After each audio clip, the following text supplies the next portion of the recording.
Hey, oh, Canon, you are just my favorite thing in the whole wide world. I love you, Canon, so much. Boy, you treat me so well.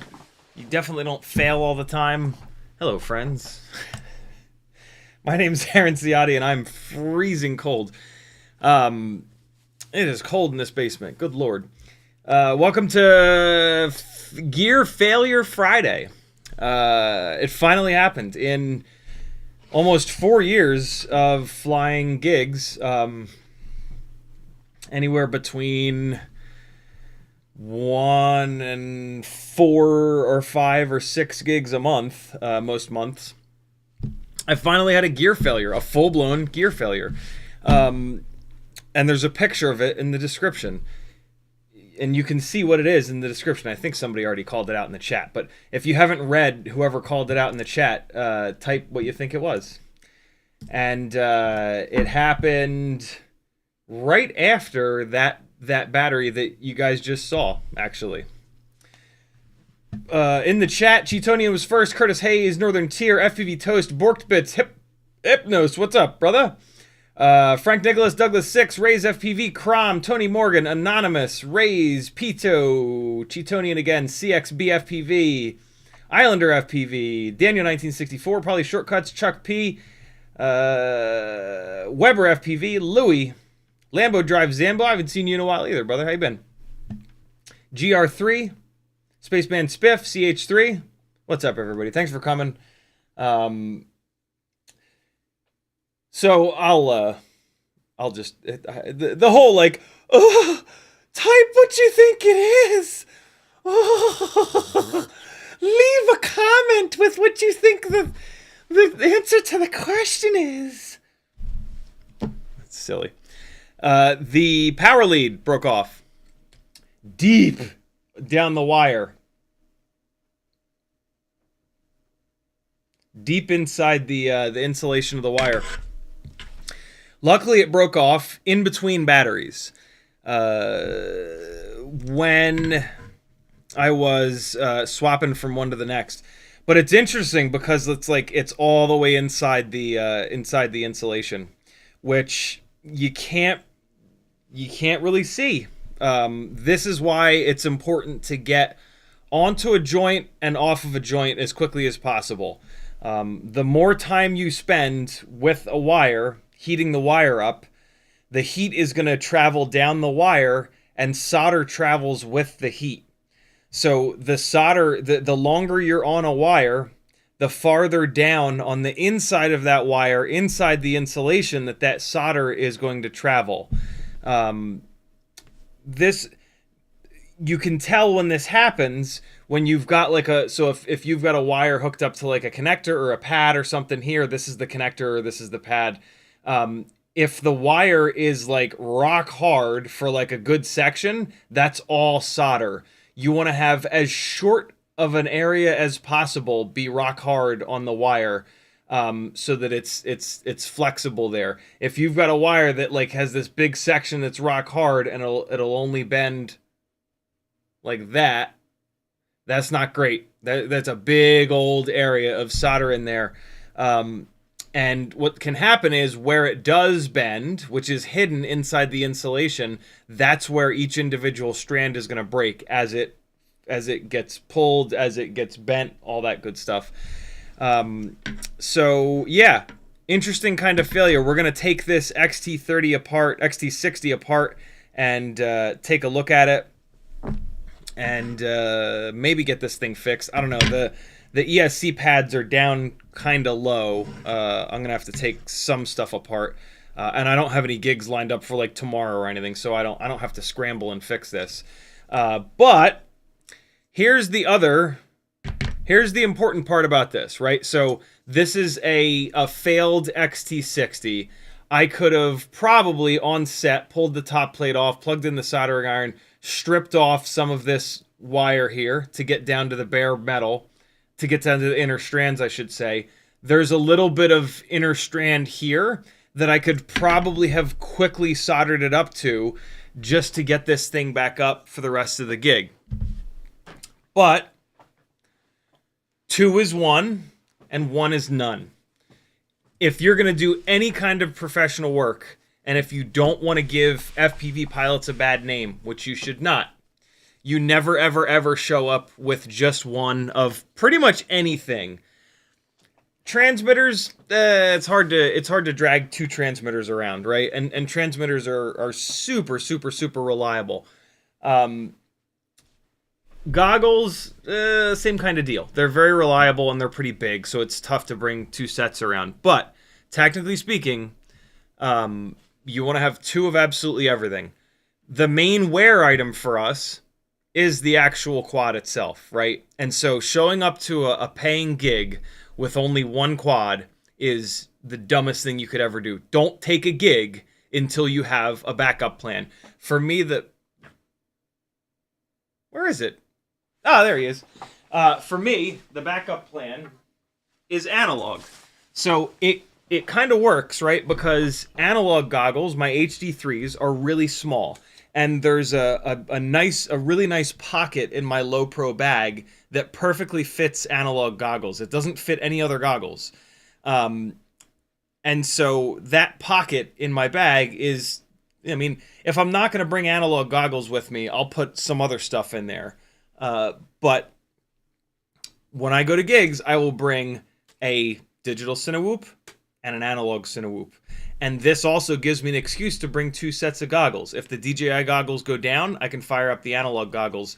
And so I got to fly the ultralight analog Cinewoop for the first time in a long time. I actually cannot remember the last time that I flew this.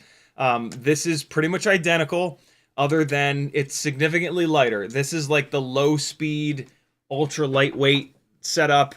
It's got the Cloud 149 ducts that are significantly taller than the Stan FPV /HQ ducts. It's got motors that are slightly lighter weight. The digital rig has the FPV Cycle 2104s that Bob had custom done for us, basically, in that higher KV. This has regular old 2004s. These are actually Axis Cinema 2004. What's the KV on these? 3500 KV, which I believe is the same as these FPV Cycle 2104s, but since they're only 2004s, they're a little bit lighter. They're team out. And then analog is lighter than digital, right? And so this build, you know, I haven't weighed these in forever. Let's see exactly how much lighter it is.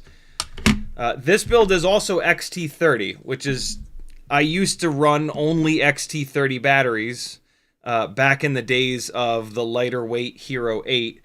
But then eventually for the heavier rig, I moved up to XT60. So it's I should actually get this off of the XT30 lead, But I always have a simple little XT30 to XT60 adapter with me, so it's really no big deal.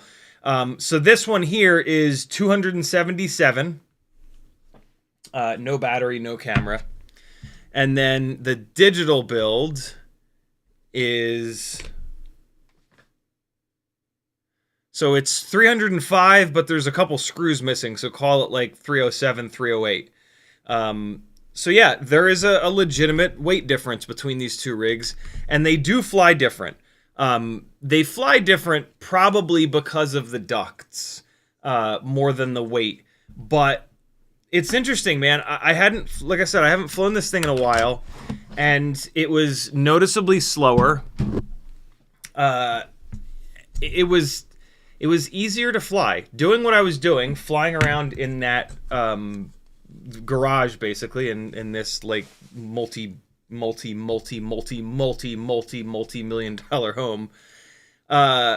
It was actually really nice. The lower latency from analog and the lightweight and the taller ducts made this kind of a blast to fly.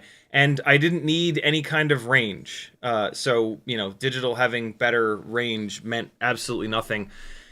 So, I mean, technically, I probably should have been flying this from the get-go. This is probably like the better rig to be flying because of all those reasons. When I got home, I did something that I've been meaning to do for a while. And I'm going to be doing this to both of these builds. So, E6000, when it dries, it has like a nice kind of gummy texture to it. On these Cinesplores, if you look around, pretty much everything is either plastic or TPU. So if you think about this thing crashing, it's not going to really do any significant damage, right? The battery's sitting on top. That's nice and soft. This is all TPU. This plastic might leave like a scuff, but that's about it. But, and then I've got foam pads on the bottom in case it slaps down flat. This is TPU here. That's like a high point, the crossfire antenna, which at some point here will get replaced by dual band ELRS. But the ends of the arms have M2 screws on them and carbon fiber that goes around the outside. So this is like the one sort of spot that could maybe actually do any damage. And like I said, I've been meaning to do this for a while, but I kept forgetting. E6000. Just take E6000 and blob it on here. The other thing that's nice about E6000 is when you pick at it, you just pull it off like in one big booger. It doesn't break and get all over the place like liquid electric tape. I will warn you that the E6000 like runs all over the place. It's kind of a pain in the ass to work with. So put a little bit of it on there, and then it's just kind of like hold it up in the direction that you want it to flow, and then let it dry, and then put a little bit more. So I've done round 1 on this rig of the E6000 on these bolts, and I can already tell that these are a lot. Sorry that this camera won't focus, guys. Logitech is the worst camera company of all time. Yeah, these are already way, way, way better and way friendlier. God forbid I bump into something in the exact wrong kind of scenario. That was just me being frustrated. So yeah, I'm going to do another round of E6000 on this guy to beef this up a little bit, so that there's like just a nice little cap of this stuff around those hard points. And then other than that, you know, like if you want to do this exercise, just take it on your desk and just sit here and bang it down on the desk, put the battery on it, put the GoPro in it, or you don't really need to put GoPro in it, and just every single angle. And like when you hear, it's safe. You know, like a nice soft hit.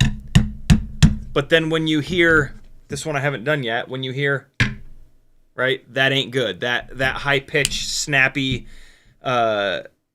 sound is potentially, when flying around cars, that is a dented panel and possibly chipped paint. Probably just a dented panel, so it's in theory just a paintless dent repair which is usually not all that expensive. But yeah, food for thought.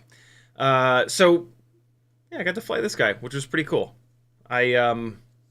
It flies very similar. So when I was outside the garage, it was pretty windy, and I definitely did notice that this was getting kicked around significantly harder by the wind. It's lighter and it's got the taller ducts on it, so I was having to like really push into the wind to stay in position with this, whereas the rig with the narrower ducts was not having nearly as hard of a time. But yeah, other than that, once I got inside, this thing was absolutely fantastic. So 2 is 1 and 1 is none, my friends. Never, ever, ever have just one of something that you need to rely on. That is a recipe for disaster. Make sense? The rest of the streams tonight, we're going to do Q&A. We're going to fly a couple of batteries. Have a good old time. A nice, relaxing Friday night. I've had a ridiculously busy week. And so, yeah, I'm not trying to... I kind of wanted to do a what's the best motor for 2S 75 millimeter digital rigs live stream, but I just don't have it in me. I also don't know how I'm gonna do that. I don't feel super comfortable firing tiny whoop motors up to full throttle while I'm holding the damn thing on 2S. I'll probably be fine, but like the spreadsheet that's available over on the Discord is all 1S stuff. All, you know, minimum like 22,000 kV, well, I guess 19,000 kV motors, but yeah, everything is on 1S over there.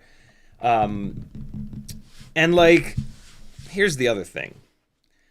All of the 2S motors, almost any motor prop combo that you're going to run on 2S on a 75 millimeter tiny whoop is going to have plenty of power. You know, the tiny lifters are picking up a 26 gram Insta360 Go 2.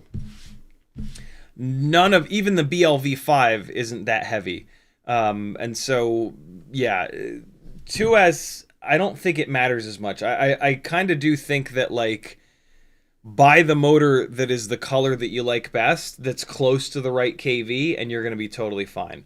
I don't think the 802s are the way to go on any of the digital 2S 75 millimeter builds. I think you want to bottom out at 1002. And then if you want more than that, the 1102s are really nice. If you go 1002, yeah, you're going to save a little bit of weight, but you're going to pick some of that weight back up when you have to do the longer screws and the spacers. So if you're really looking for more flight time, maybe the 1002s are the way to go. But man, the Beta FPV 18,000 kV 1102s, they bolt right on, standard motor screws, no messing around with spacers or M1.4x5s, which I do have, and I am going to be putting... I took some pictures to get some new listings up on the Etsy store, so the spacers and the screws will be going up there very soon. And so, yeah, there's that. So I don't know. I'm not sure. I'm not sure what to really think or do about that. I'm not going to think or do anything about it.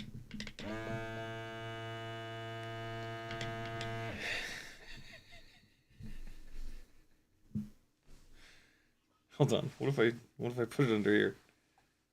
Hold on.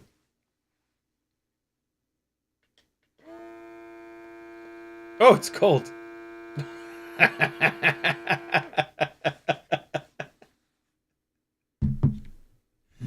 This is the Fog Machine S30.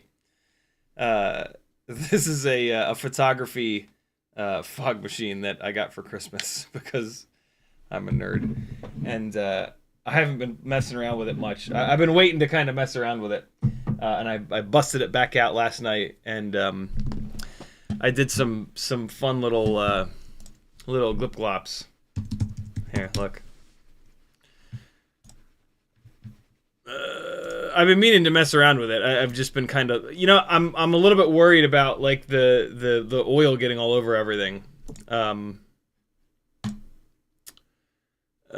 People that vape have told me that after a while, like everything gets like an oily surface on it. So I don't want iCloud Mail. I want just regular old iCloud. Take me to just regular iCloud. Raise FPV with a 714 super chat. He says, sent this weird amount so you get $5 from YouTube. Thanks for just being you and doing this. Aligat says hello, even though she's missing this episode. Tell her I say hello back. Thank you for the support, my friend. Photos. Very important announcement. Hold on. Turn the volume up. Very important.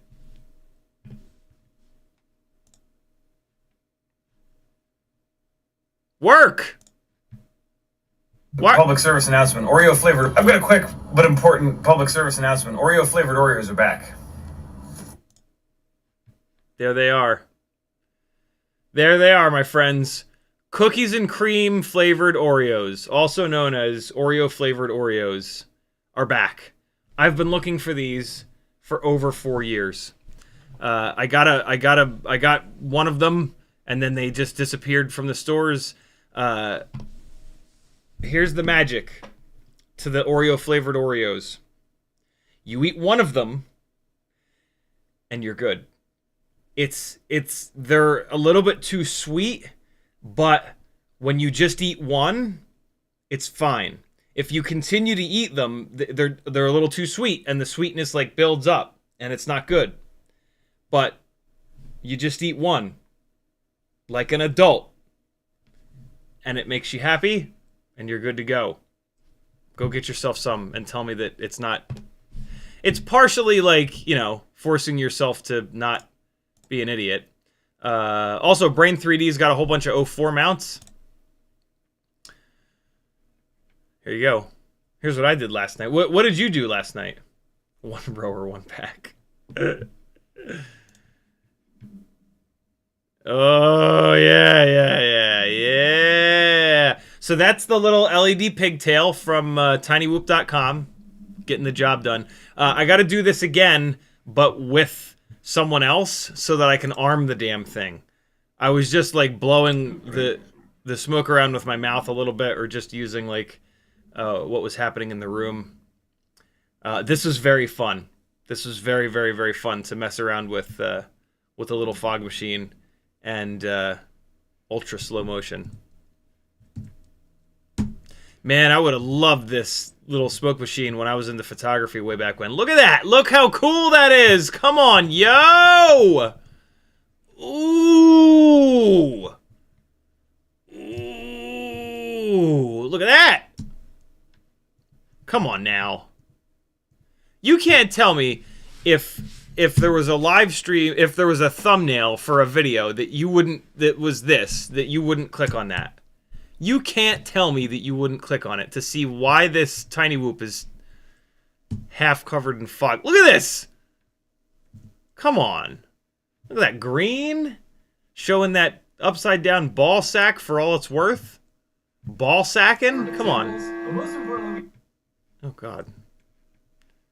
You can hear it. Hold on, let me turn this down. Yo! The LED lights in the room strobing, ruining this shot completely. I put one of these up in an Instagram story, and I put Rob Zombie Feed My Frankenstein to it. It was just terrific. Just wonderful. So there you go, friends. The fog machine. Very, very fun. That's the first time like I've actually messed around with it. Outside of just running around the room and turning it on and so yeah, more to come. I think what I'm gonna do, so that I did that on the coffee table, and like immediately after like not much time, there was I'm sorry, Alice Cooper, good call, Alice Cooper. Yeah, after messing around with it for not very long, there was like a coating of the oil on the table. So I think what I'm going to do is use it in the garage. Unfortunately, it's so goddamn cold that I'm not going to want to do that. So But yeah, I don't know. What I'm okay with having to wipe that shit off the coffee table, but what I don't want is for it to get all in the carpet. You know what I mean? Like, I have to assume that this fog juice getting like saturated into the carpet around the coffee table is going to be disgusting. So yeah, maybe I should do it up in the loft. There's like a rug up in the loft, and it's yeah. I gotta figure something out. I gotta figure a spot out. I guess I could do it over the hardwood, because then the hardwood can just be wiped down, right? Did any of you guys have any of you guys vaped for any significant period of time? What happens with the carpet? Does the carpet become oily and horrible? Because, like, how the hell do you get that out? How the hell do you get oil out of the carpet? You don't, right? And fog juice is just oil. You know, it's just this like viscous ass oil, and it's got to go somewhere. Oh my god, FPD says that his vape messed up his PC. Thrash says no difference in my carpet. Not that you know of, right? But it's got to be there, right? Condenses on cold surfaces, Rybread says. Render says it's fine. Depends on how much. Yeah, see, that's the thing. Like, when I start playing around with this, I'm going to go bananas. Like, I'm going to use it a bunch. And so if I'm doing it in the same spot and the fog is rolling off the coffee table onto the carpet every single time in the same spot, it's like, that's a bit silly.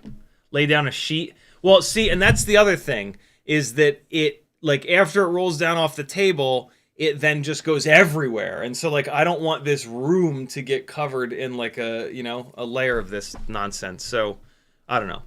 I'll think more. I'll overthink it and figure it out. That's like my new favorite thing for any of my neuro spicy friends, or just people in general, or like myself. Like, if there's a decision to be made, I'll be like, oh, well, give me a little bit. Let me overthink that. You know, instead of like, let me think about it, let me overthink that. I use it with Maggie too. Maggie understands the plight of the anxious, and so yeah, whenever she asks me for advice, I'm like, just give yourself some time. Go ahead and go overthink it, and away we go. Hey, look, I've got 2 pin vices to sell. I'm going to be putting pin vices back on the Etsy store. I just have to get a bunch of them. But yeah, if you're desperate for a pin vise, I have 2 that your reward for watching the live stream is that you get first crack at a pin vise. These are the easiest way to hold the 2 drill bits, the 0.99 millimeter and the 1.5 millimeter drill bits. That way you have something to actually hold on to. You've seen me use the pin vise a million times. Very, very nice to have. An essential tool in your arsenal of Tiny Whoop tools. So yeah, if you want to snag one of these 2 pin vices before they go up on the Etsy store, shoot me a message over on CiottiFPV.com. All my contact info is there.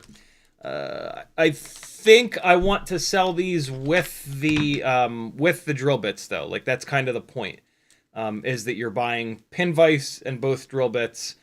It's gonna be. I'm just gonna. I used to have it on the Etsy store, so I'm just gonna refresh the listing. I think it's 30. I want to say it's 30. But yeah, stay tuned. Get on there, you little rat. I promise that I won't try to flame treat these to make them cool colors, like I did last time, and ruin them. Man, I thought that was going to go so... I was like, man, this is going to be so cool. I can charge extra for this. But instead, it was the last one to sell because nobody wanted it. And it took like forever to sell. Like, you guys really didn't want it. Which, you know,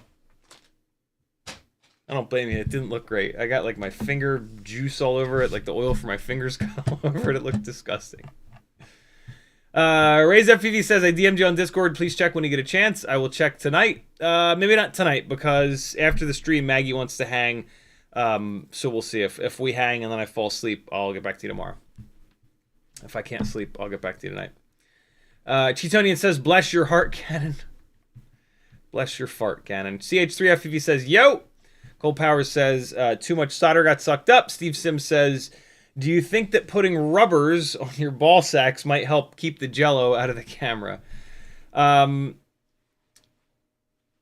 not.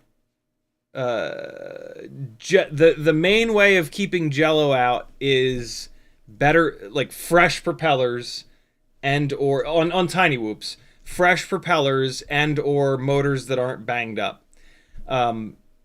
Any sort of vibration damping that you add to the camera, it can actually cause the jello to be worse. Anytime you put like a rubber, so you know we put these rubber grommets on our flight controller to let the quad kind of rotate down, and so we've got one single rubber grommet. That has the potential to create a spike in the black box log of whatever the resonant frequency is of the flight controller on those rubber grommets. So if the motor prop frame starts vibrating at just the right frequency, there's a chance that the whole thing can bounce back and forth, right? And so now you take your camera and you put rubber isolators on the camera, and now you're like compounding the number of different frequencies that you can potentially run into a resonant frequency and an oscillation. And so, yeah, I know that a lot of these companies, with their bind and flies and a lot of these frames that carry O3 and now O4 are doing soft mounting on the cameras. You want to, like, if possible, you don't want to use that because it's just adding more complexity. From what I've seen, it doesn't look like the O4 Lite really needs it. I've seen a bunch of people now flying O4 Lite 1S and 2S tiny whoops with basically hard-mounted cameras and no jello, no nonsense. These are probably brand new rigs. So these are probably fresh props and not beat up motors. Once the motors and props start to get beat up, that's the real game. So we'll see. Beta FPV has a really interesting canopy for the O3, with some crazy soft mounting going on in there. Maybe it works. You know, when we start talking about like freestyle tiny whoops that we're gonna beat the hell out of, it becomes a little bit of an issue. If you're going to fly inside or in dark locations, it's going to be a lot less of an issue. If you want to fly outside in the bright sunlight, it's going to become an issue. It's something that I've struggled with walk snail from day one. So we'll see. I crash a lot often, and so I will have to deal with it, and I will try different ways of dealing with it. But yeah, just keep that in mind. Soft mounting cameras is not like a one size fits all solution for getting rid of jello, and it can actually cause it to get worse. If the soft mounting on the camera is perfectly wrong, it can create its own oscillation, create its own resonant frequency, and then that can actually make the jello even worse. So yeah, you got to kind of trial and error that stuff. Himmock says there's a guy named Jake FPV did a camera mod on the O4 to get a larger field of view. I saw that on Instagram. Image looks really good, but it's quite hard of a mod, not gonna lie. Yeah, it's awful sketchy to cut something up that's that expensive, right? And like try to put a fresh lens on there. So I don't know. I'm not gonna dive into that anytime soon. If the field of view really bothers me, first step is to get a pair of goggles. Hey, does anybody know anyone selling a pair of goggles 2 to get goggles 3 or goggles 3? I'm still kind of undecided between the two, but if I can get a good deal on either one of them, I'm just going to do that. I have both of these O4 air units, and I have no way of using the damn thing. So if anybody sees or can ask around with your local folks, or hears about somebody that is, you know, really wanting to go to Goggles 3 that has Goggles 2, let me know. I want to be able to use the O4 stuff. Because the big thing that I want to do is check the field of view out. I want to compare the field of view on the O4 Lite to the Tiny Whoop analog cameras and the Walk Snail Lite. I'm super looking forward to do that, and I haven't seen anybody do that yet. Heidi! CiottiFPV says, with the name of the stream, when the video opened with you flying over those kind of cards, I was like, oh my god, no. Glad it didn't happen in flight. Yikes. Yeah, for sure. Battery leads letting go is sketchy. Usually it is going to happen, though, when you're plugging and unplugging, right? Because you have that moment where an XT60 lets go, and you kind of yank it like that. Like plugging a battery in and having it. So, look, this is why when your build is acting a little bit weird, you don't ignore it, right? Like an XT30 starting to fail or a battery lead starting to fail, there could be a moment that it becomes intermittent. And so, like, if you plug a rig in and it, like, boots up, but then it, like, hiccups or something, and then it reboots, you'd never ignore that. This didn't do that. This just, it was totally fine, and then I went to plug the next battery in, and I noticed that that wire was hanging out. I was like, oh, okay, guess I'm going to the car and getting the other rig. And so, yeah, you know, these fly, right? And, like, so think about airliners, think about helicopters, think about how strict they are with their logbooks, with, you know, flight hours, right? Helicopter main rotors are retired after, like, an outrageously short number of flight hours. Our stuff flies, too. Like, you know, we're not inside of it when it flies, but still, it's up in the air, and so much differently than like a car when a spark plug lets go and like you go a cylinder down and you limp home. When these things go a cylinder down, they slam into the ground, and hopefully there's nothing expensive or living under them when that happens. So yeah, respect these things. Obviously, don't fly over people or things that are expensive. But yeah, in general, keep track of, keep a little bit of a mental note of your flight hours. If you have a build that you've put a few hundred batteries through, take that thing apart and inspect everything. Give it some love. Love your builds. Every once in a while, just, you know, give them a really good once over. You should be checking for loose screws all the time. You should be checking for delaminating arms all the time, because it's incredibly easy to do. But every once in a while, pull the thing apart and give it a nice once over. And to be honest, that would be a great time. You know, the battery leads are one of the highest wear areas. And so after a few hundred batteries, if you're going to pull it down to give it a once over, that's a great time to desolder the battery leads and just put a fresh battery lead on there that's got 0 flight hours, 0 plug and unplug cycles on it, right? So think about that stuff. Battery leads will eventually let go like this. You're unplugging, you're replugging, they're getting moved around, they're getting vibrated around as the thing flies. So yeah. Pito801 says, what is the correct wire gauge for Tiny Whoop? I heard /saw 30 AWG, but it seems too low for the amps. Thank you. It depends on what you're talking about. 30 gauge is fine for the motor wires, but it's nowhere near fine for the battery leads. Most of the battery leads that you buy are 22. Let me just double check that.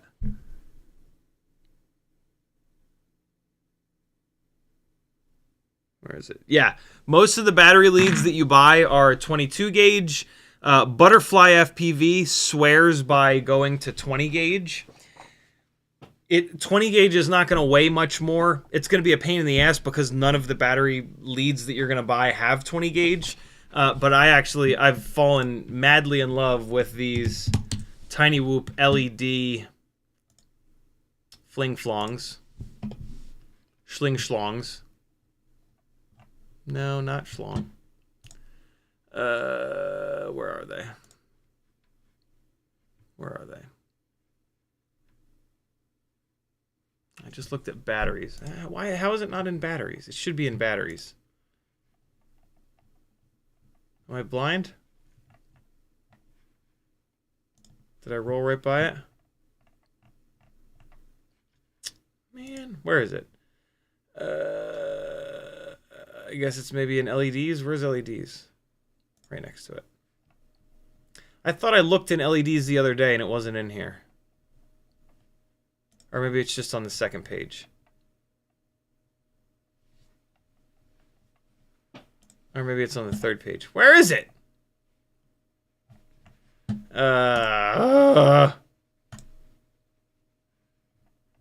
This is their new product. It's a relatively new product, so hopefully it'll be in here. No, it's not. Come on. Where is it? Oh, they got the new motors in. Oh, new motor cases. We're going to take a look at these in a second, but let me just try to find these things. You have to build these yourself, and so while you're doing that, you might as well use 20 gauge wire. There you go. LED PCB pigtail kit. I absolutely love these. They build out like that, and then you hook your wires up like this, so it makes a 180-degree turn, and it's got an awesome little two little LEDs on it. And so while you're building this, you can swap to 20 gauge wires, right? If you buy a BT 2.0 plug from BetaFPV or anybody else, it's going to have the 22 gauge wire already on it. So then you're going to have to cut it really short and then go wire to wire with 20 gauge. Well, it necks down to 22 gauge anyway, so what's the point? So realistically, like if you want to go down to 20 gauge wire, this is really the only way that you can do it, right? So yeah, LED PCB pigtail kit by Black Horse. Really, really, really cool. But let's see if there's any insanity with these new motors. So let's do this, and then we're just gonna do one of these, and we can look at them all. I wonder if they're all the same thing, just in stock now. Also, RunCam Nano 7, we're gonna talk about this as well. This is the replacement for the RunCam Nano 3.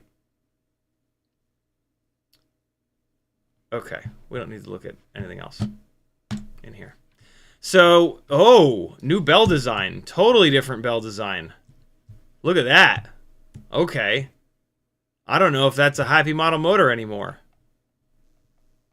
Project Topspin. Premium motors by TinyWhoop. No way.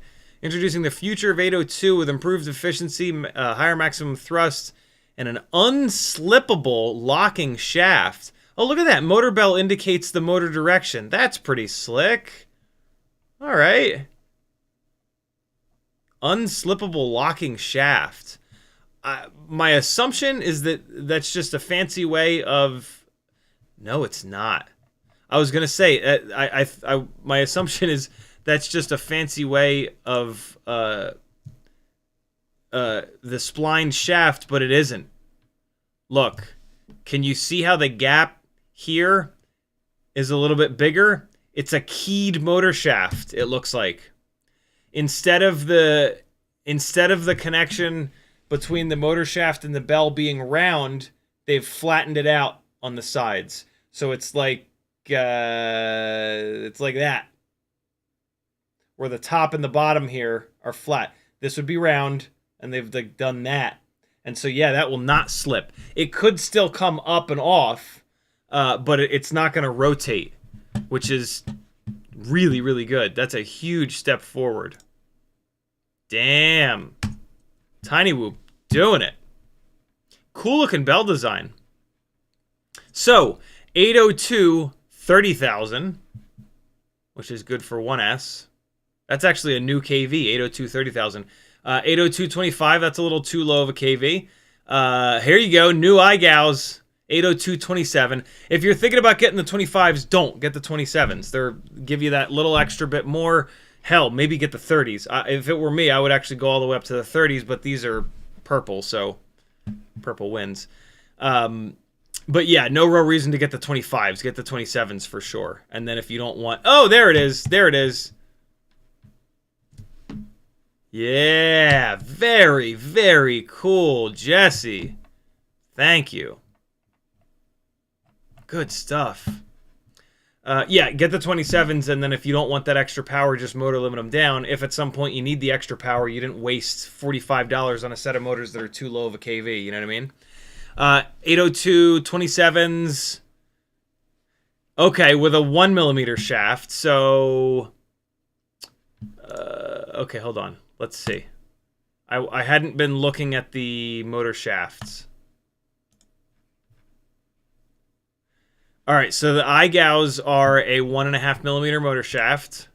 The 30,000s, oh, that's a shame. The 30,000s are not. So, yeah, I mean, at the moment there's only one set of 1.2 inch, 1.5mm propellers out. The Gemfan 1210s over at Weebleed. That's a great prop, don't get me wrong. It's looking like there are some more options coming. But like today, the 1mm motor shaft gives you a lot more prop options.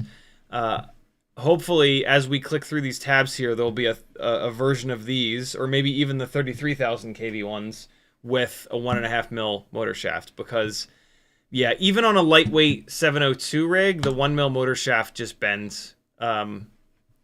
802 27,000s with the 1mm shaft. What else do we have? 802 25s with 1mm, I think. Yep, you can just kind of see it. 802 24,000.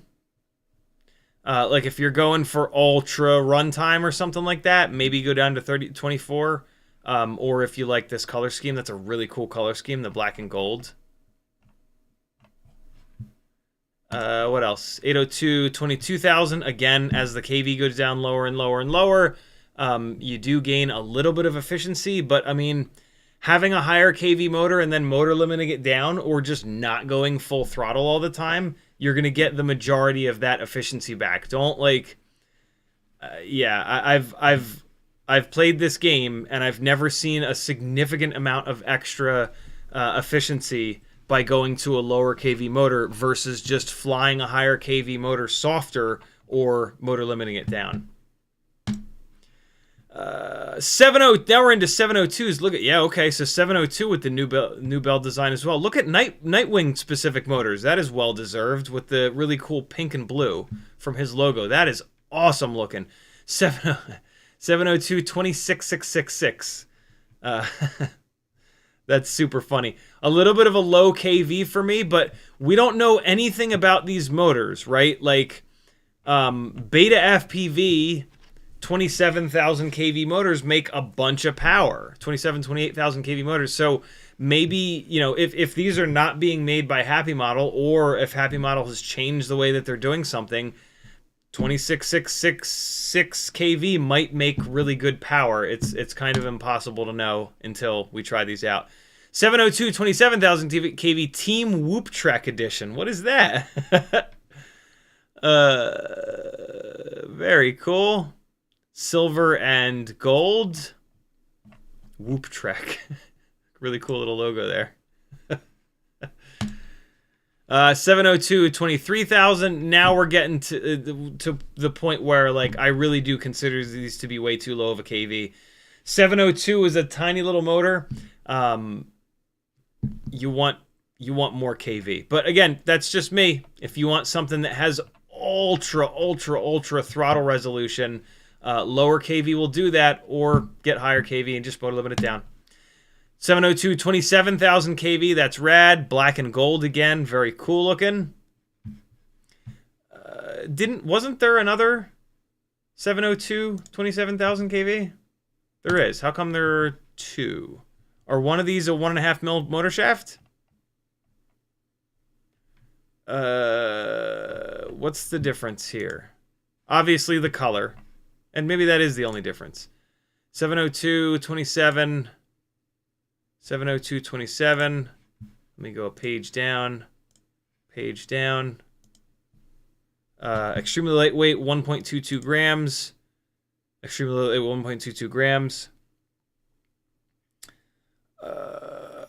Oh, this, wait, what? Available in 702. Oh, okay. This is just a generic chunk of text in the description. I'm not seeing a difference between these two, other than the color, which is fine. That's kind of cool to have two different color options. If you're in the market for a 702 27,000 kV motor, you can either get them in the cool gold and silver or the gold and black. That's pretty slick. We've never really had that before. 702 26,000 kV in that silver and gold.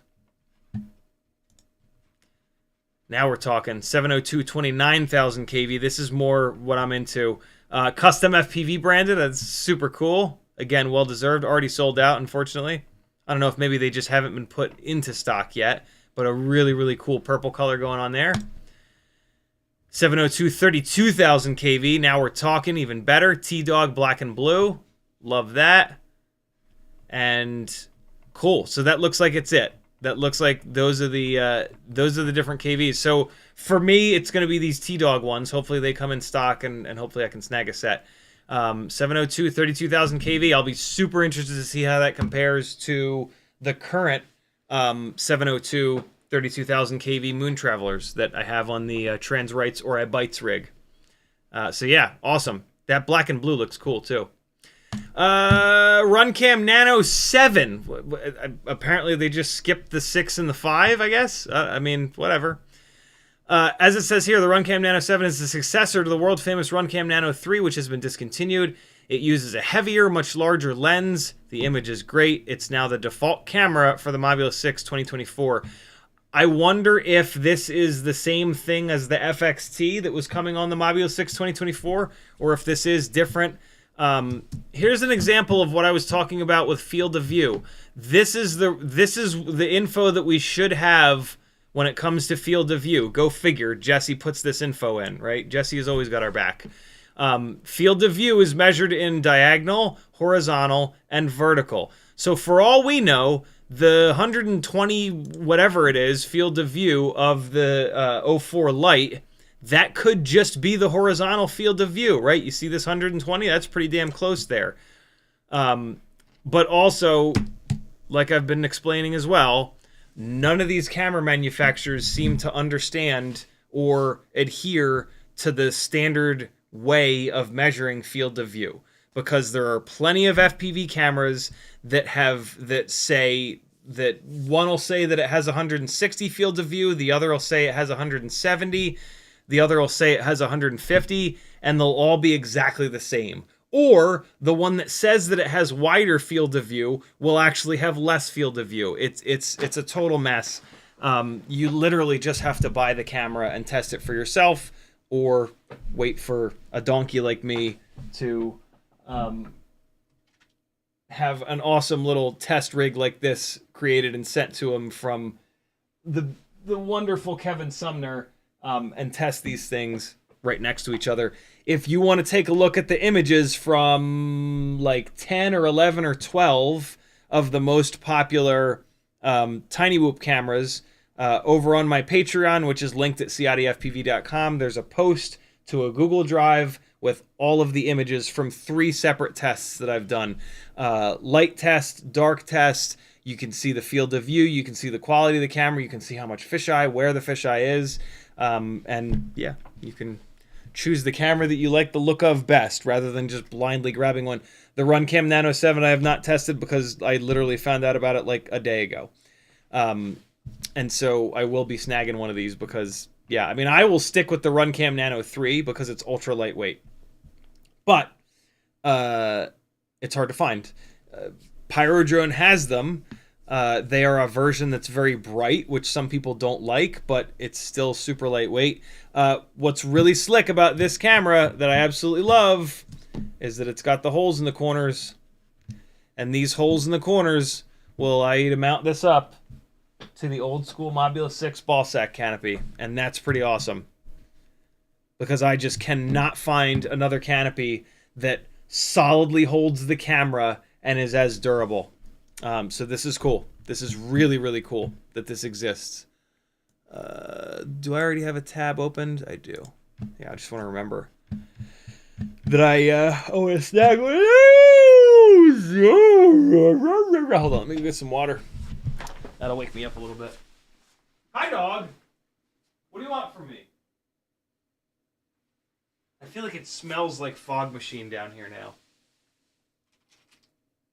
You know how fog machines have that smell? You know how like when you walk into a club, there's like that fog machine smell?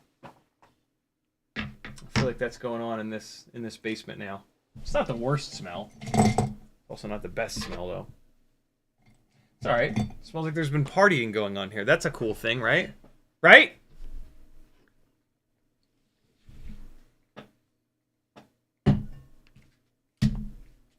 Lots and lots and lots of Etsy orders shipped yesterday. If you did not get the email, I sent out I put a Discord post up yesterday about hold on. There's not Discord, Patreon. There's a Patreon post from yesterday with a limited time exclusive discount bonus deal. Act now, save big special Etsy promotion. So check that out. All you gotta do is join my Patreon. You'll get access to that. The deal is so good that if you join my Patreon, it'll actually pay for itself. You'll basically get your first month of Patreon free. CiottiFPV.com, my friends. Support me and I'll keep doing this. Franz Woldrich says, hey there, love your streams. Thank you, dude. Enjoy. Glad to have you. Louis says, I have two sets of motors, 1002 24,000 kV. I use for 2S. That's a lot of kV for 2S. 802 23,000 kV from an Air 75. If I switch these around, will either build improve? I have no idea. Do it and find out. I don't know what the first build is. Air 75. I mean, improve is just improve. Maybe for me, I might hate it, but you might love it, right? And so you're talking about like 24 screws and 8 motor plugs to find out. So just do it and see if you like it. I don't know, so on my website, there's a Fiverr link. Within Fiverr, the 3 gigs that I have are flight instruction. I help you fly better. Tuning. We tune your rigs and I teach you how to tune at the same time. And then build planning. The build planning session begins with me asking you 20 questions. The answers to all of those questions are the only way that I can dial in on the type of a build that would benefit you the most, that you want, that you deserve to fly, that kind of thing. Without that info, I have no idea, Louis. You know what I mean? Every single pilot is completely different, and there just is no improve. There's just different. A bigger, heavier motor will typically stay cooler, and it has the potential to make more power. Some people might like that. A lighter weight motor can potentially have better efficiency and better flight characteristics from the rig being lighter. Not necessarily. There are a ton of different factors at play, and yeah, better or improve or stuff like that. That is a completely personal thing. So realistically, I can't answer that question. If I were to answer that question, it would be from my standpoint, and you're a different pilot than me, and I try really hard not to do that. I try really hard not to say, like, do this. I give you my experiences. I try to teach you guys as much as I possibly can about how a bigger motor versus a smaller motor, higher kV versus low kV, affects the way that these things fly. And then it's on you to decide, do you want more power? Do you want more efficiency? Do you want more, do you want less weight on the ends of the arms? What propellers are you running? Durability sometimes comes into play.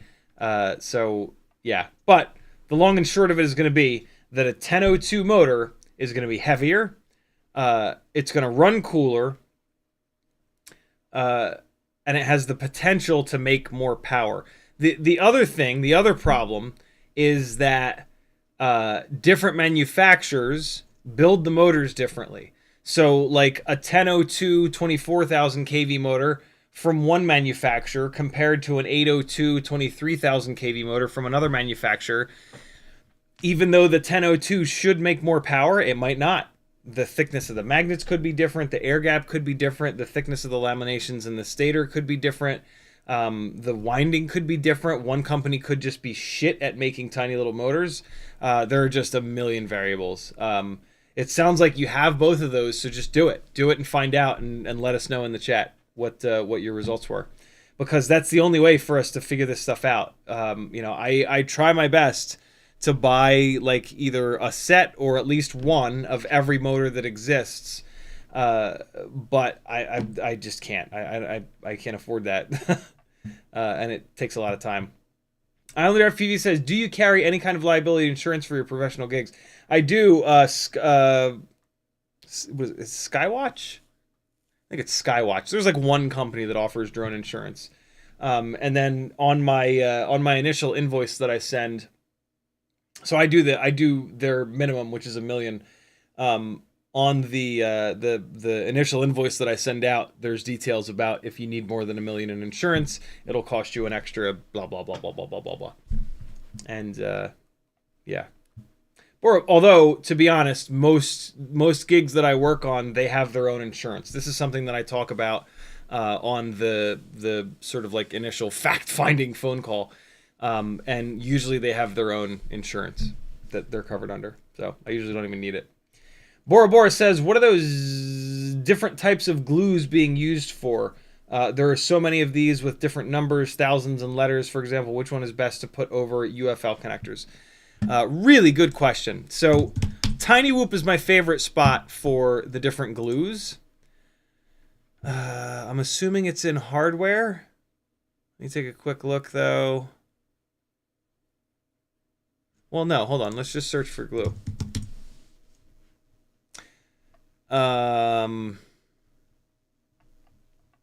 Not okay. So they have regular E6000. All right. So E6000, you can get big tubes of it locally from like hobby shops.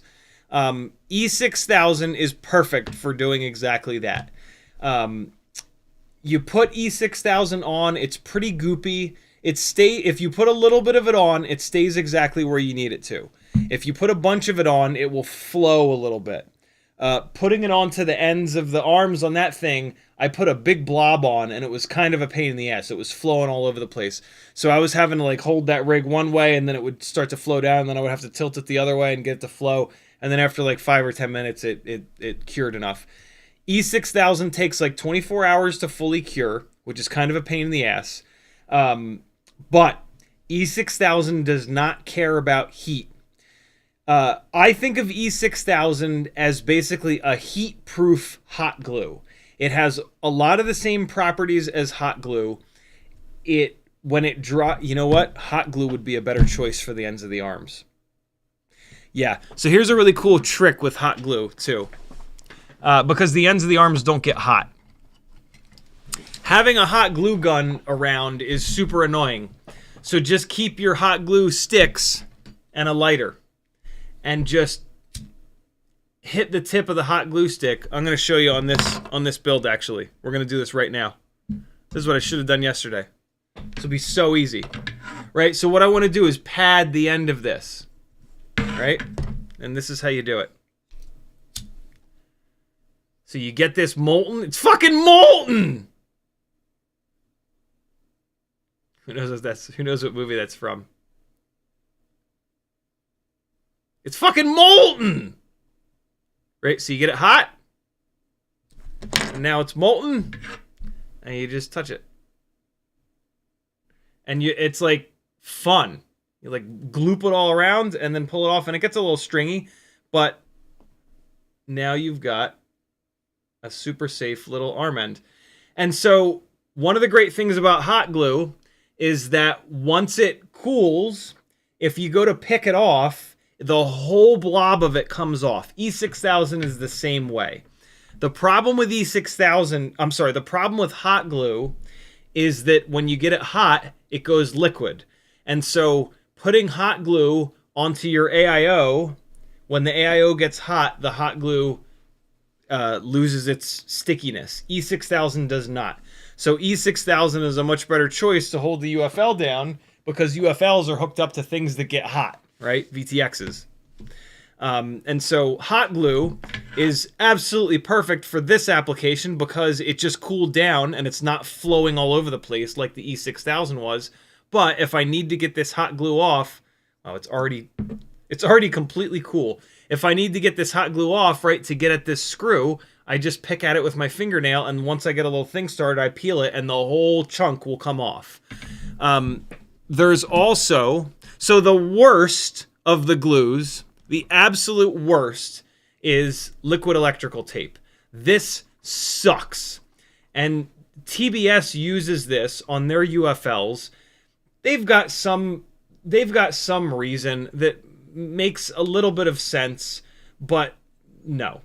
It's stupid, and it's the worst. Liquid electric tape is ultra liquidy, and it flows all over the place.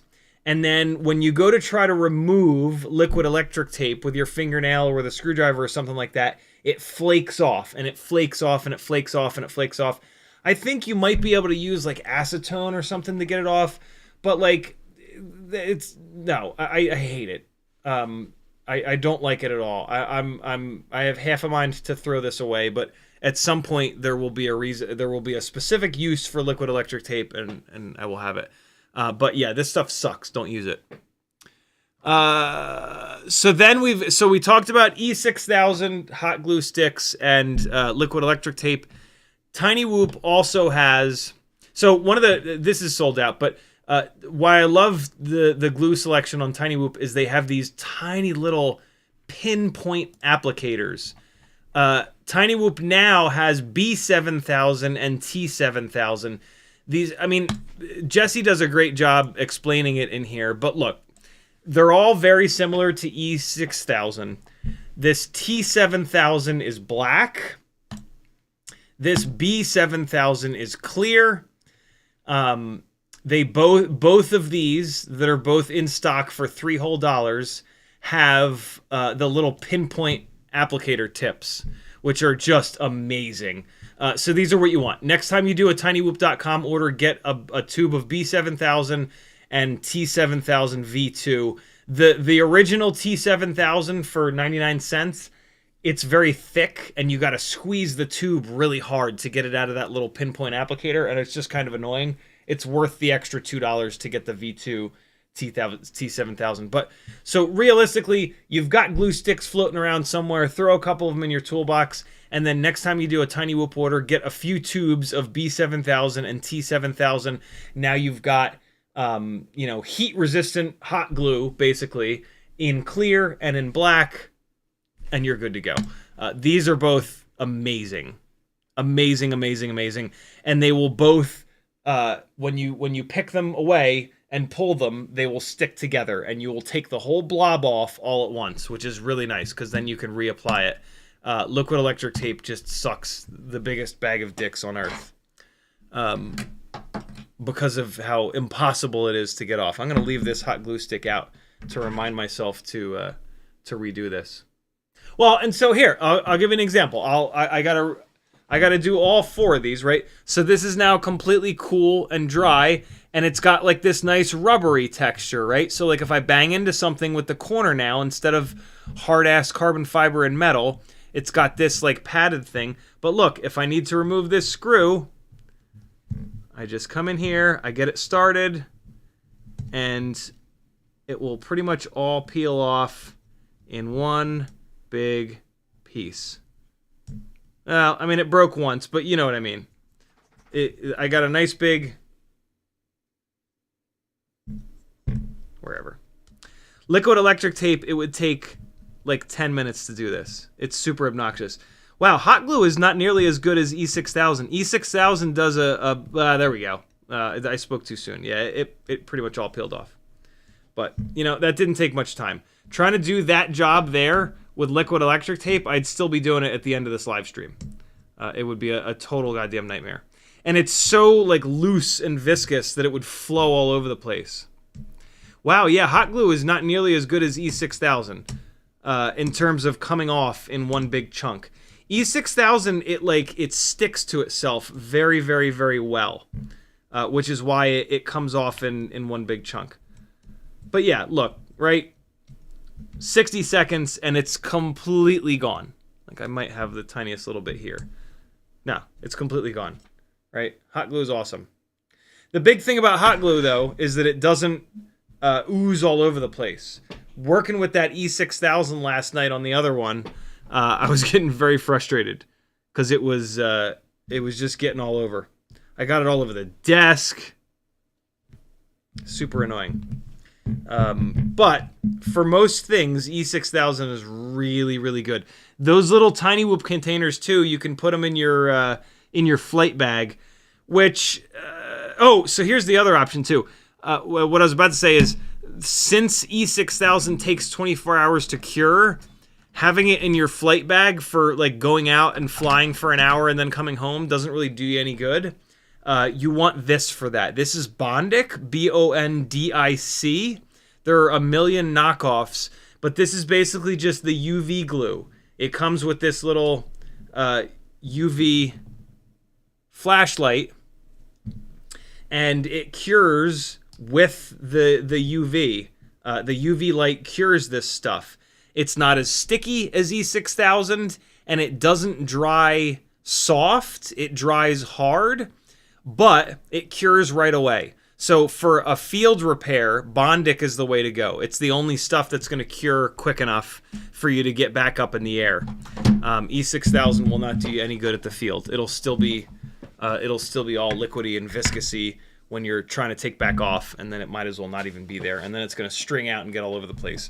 So yeah, Bondic is super nice to have in your flight bag because you literally like put it on, you grab that UV, you shine it on there for like 5 seconds, and it's hard as a rock. It's really cool stuff. But when you get home, you're probably going to want to pick that Bondic off, and it comes off in one big chunk because it solidifies hard, as opposed to solidifying soft, I guess, which would, break the rules of nature. Or the definitions of words. Yeah, when you get home, you'll pick the Bondic off and replace it with E6000. Because like I said, E6000 is much stickier. Repairing like a tiny whoop frame, E6000 is perfect. E6000 also has a little bit of flex to it. So like a plastic to plastic connection, with Bondic, it's going to become hard and it's just going to break and snap. Whereas E6000, it'll have a little bit of flex in the same way that the plastic has flex. So yeah, you need to have E6000, and you'll use it all over the place in life. It's a really, really nice glue. Ray's FPV with a 714 super chat. We got that one. Thank you again, Ray's. Off Axis says, I want Red Bull Oreos. You're disgusting. You disgust me, sir. Daniel 1964 says, need an orange and black whoop with the fog for Halloween. Indeed we do. I just sent my last orange and black orange LED to Danzilla the Terrible. Actually, I'm waiting on another drill bit. But yeah, I don't have any more of the orange. Orange is not really my color. I've got red, white, green, purple? No, pink. Pink. Those are the battery LEDs that I've got. The rig from the I was showing you with the green, we're gonna fly that tonight. I put this back together. Hey, I've got the hold on.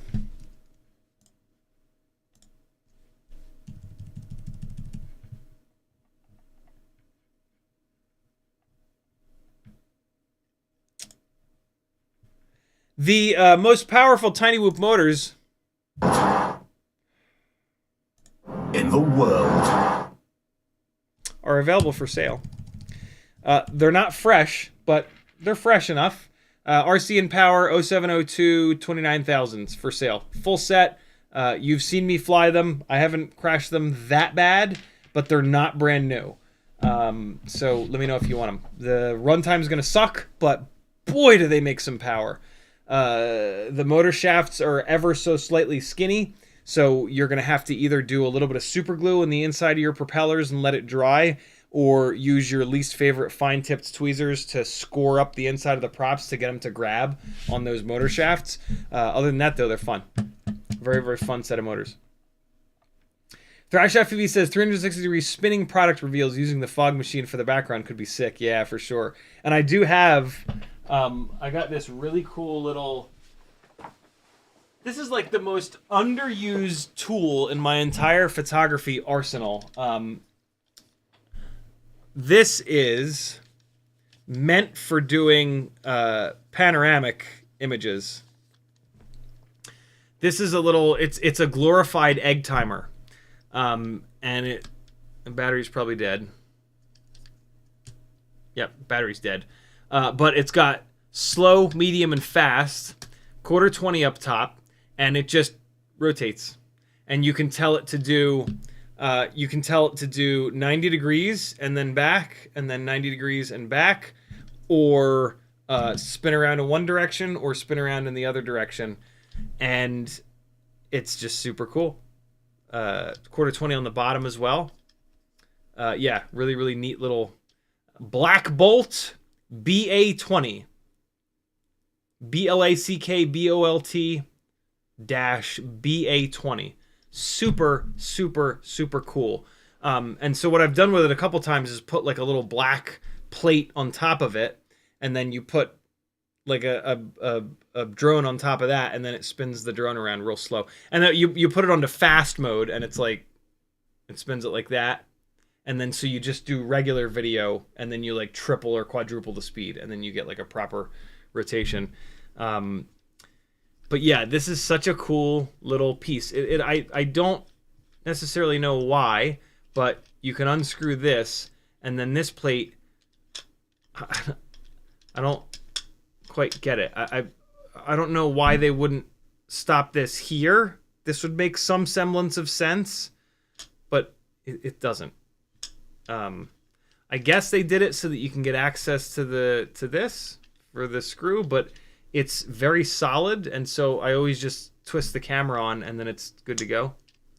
Kind of a strange decision, but really cool little bing bong. I'm gonna charge it up, because that is a good idea. This thing spinning a product and then the fog moving around in the background would be incredibly cool.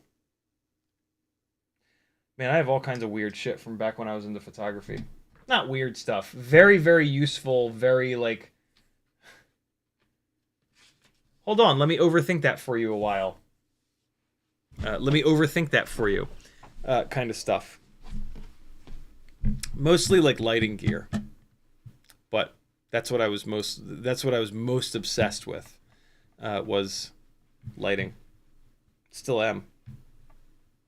ThrashFPV says, yes, no difference in my carpet. Interesting. Interesting. Dave S says, hydrogenated oils. Is that what it is? Well, let's see.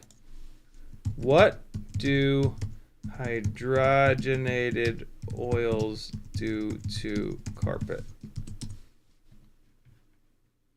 Hydrogen peroxide? No.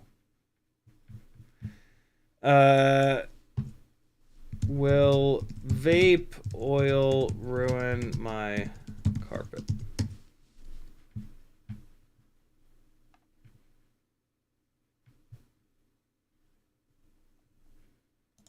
I don't know. Baking soda? Ugh.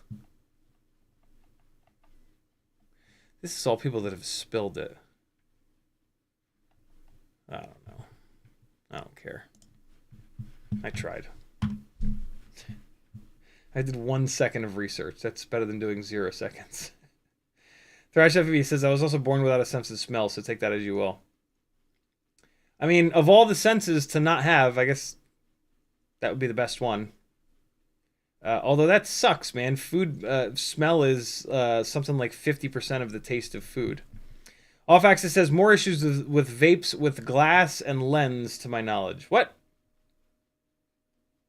Got it. Yep, getting on camera lenses. Yeah, I know. Somebody mentioned that when I was first playing around with it after Christmas, and I was like, oh, nope, not fucking around with that on the desk here anymore.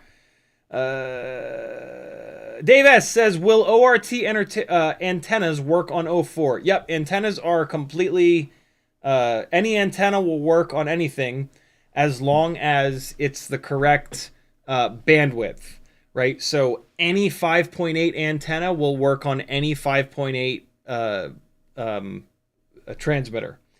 Any 2.4 antenna will work on any 2.4 receiver or transmitter. Yeah, it doesn't matter if it's a receiver or a transmitter.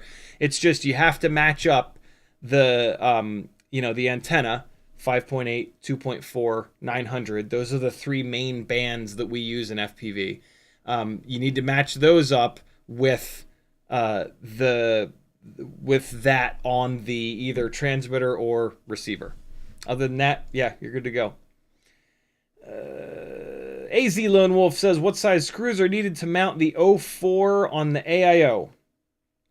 Either M1.2 by 12 or M1.2 by 14 for most builds, but the answer to that depends completely upon the frame that you're using, how tall the grommets are that you're going to use on the AIO, how tall the grommets are that you're going to use on the VTX, and then how thick the mounting posts are of your canopy.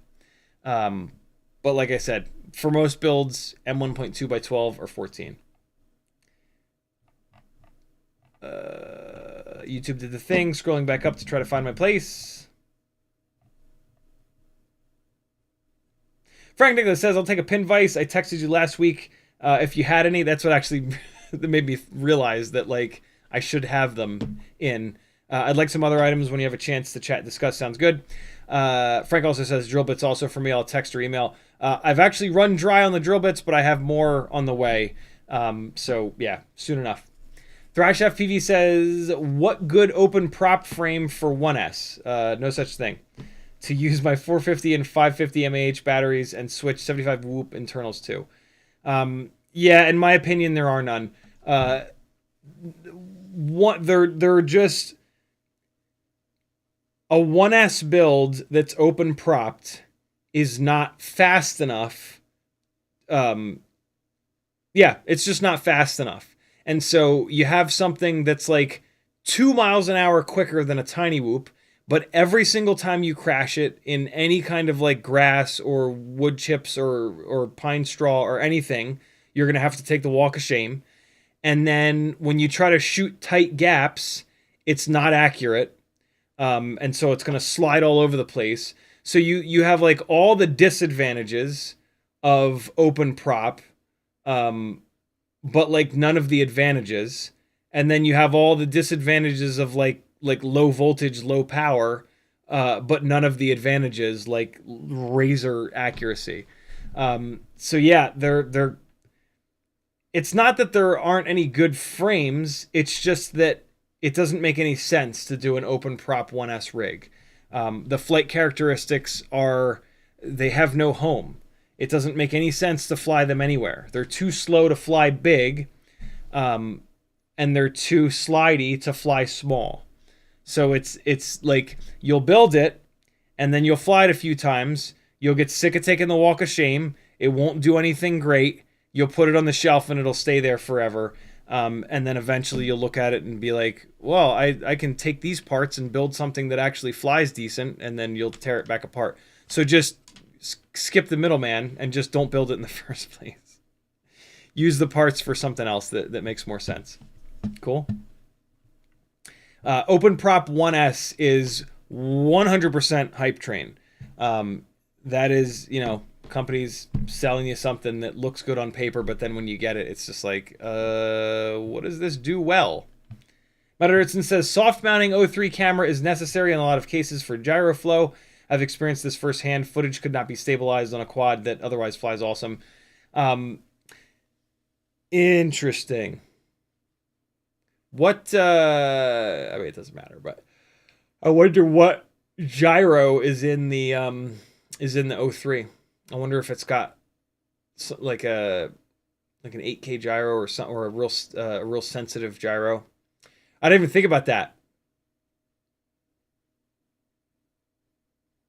Yeah, so if you're looking to use Gyroflow, a canopy with soft mounting might be a necessity. Or maybe they put a different gyro into the O4, because that's what everybody's talking about right now. We'll see. Time will tell. Yin Yang's back. He says, flew outside in the snow. A small amount of jello is only noticeable here and there. I modified my adapter version to make it more soft-mounted and isolated from the canopy. So far, test results, I haven't seen any jello in the new version. Very, very cool. Hey, somebody took one for the team in TC Moore took one for the team over on his Instagram story. Ah, shit. The story is gone. Let me see if I still have it in my messages. I think he's got the first broken O4 light. Let me see if I can get to... I don't think it'll let me view the story. Nah, it won't. Okay, so O4 light. Right next to the bind button, there's a component. I'm not going to get mine out. But the bind button and the component right next to it are fragile. If you're using a canopy that push against those two components, you're going to break them off. And you're probably not going to be able to fix it. So, yeah, pay attention to that. Any canopy that you run and any orientation that you put your O4 light in, you do not want that canopy pushing up against that component. Really, you don't want the canopy pushing up against any components, but that's what he broke. He broke the bind button off and the component that's right next to it off because his canopy that he was running was smashed up against those. And after a bunch of crashes, it snapped those both off. So careful. Careful with what canopies you run on the O4 light.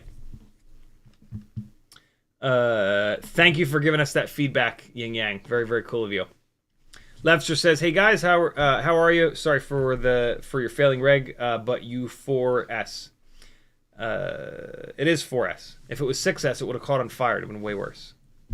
Levster also says, "Sure, a second one. Sorry, mistyped the enter button by mistake. No worries."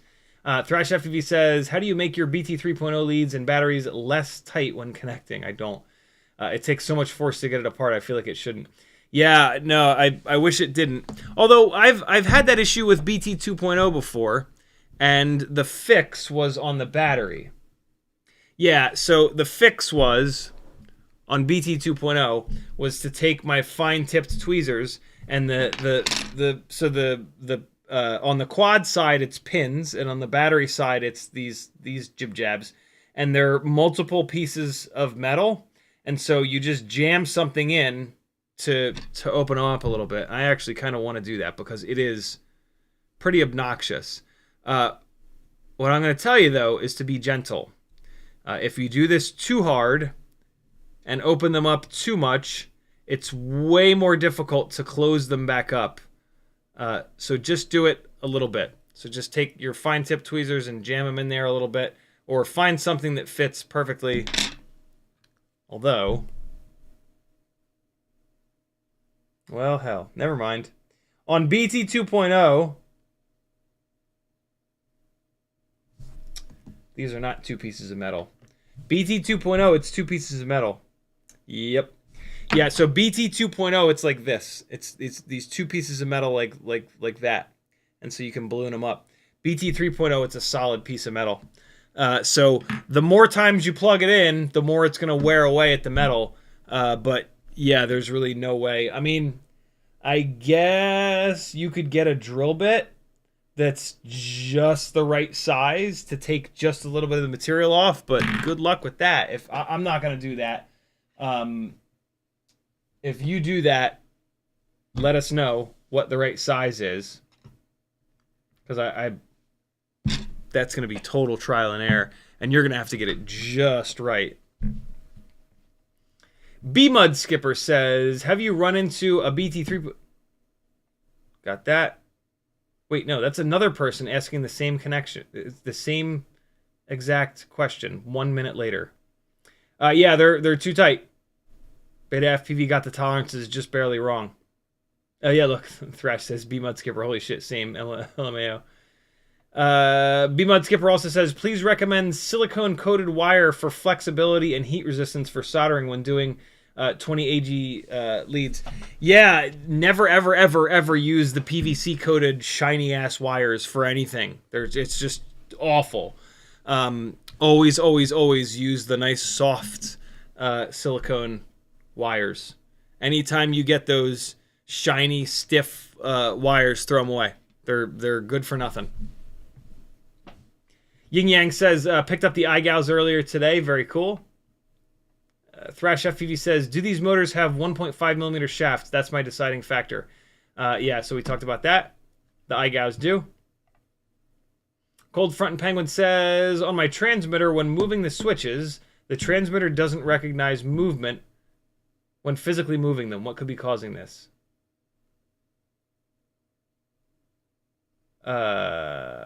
Transmitter's broken. When did it start? Whatever happened right before that started is what's causing the problem. So like if you dropped it on the ground, it's broken. If you were in the menu screwing around with stuff, you've screwed something up. But yeah, I mean, the screen on the transmitter and the switches, there's no reason for them to not match each other exactly, other than it's broken. But if you did something that caused this behavior, then that's what's causing it. Ray's FPV says, I'll take one of those double-ended pin vices. I have the drill bits already. Sounds like you and Frank got both of the pin vices already. Just message me, and we'll figure it out. Mr. Wheezy says, this is why I like Ciotti. Goes on a big thing about E6000, then all of a sudden just goes, you know what? Hot glue, yeah. I forget about hot glue.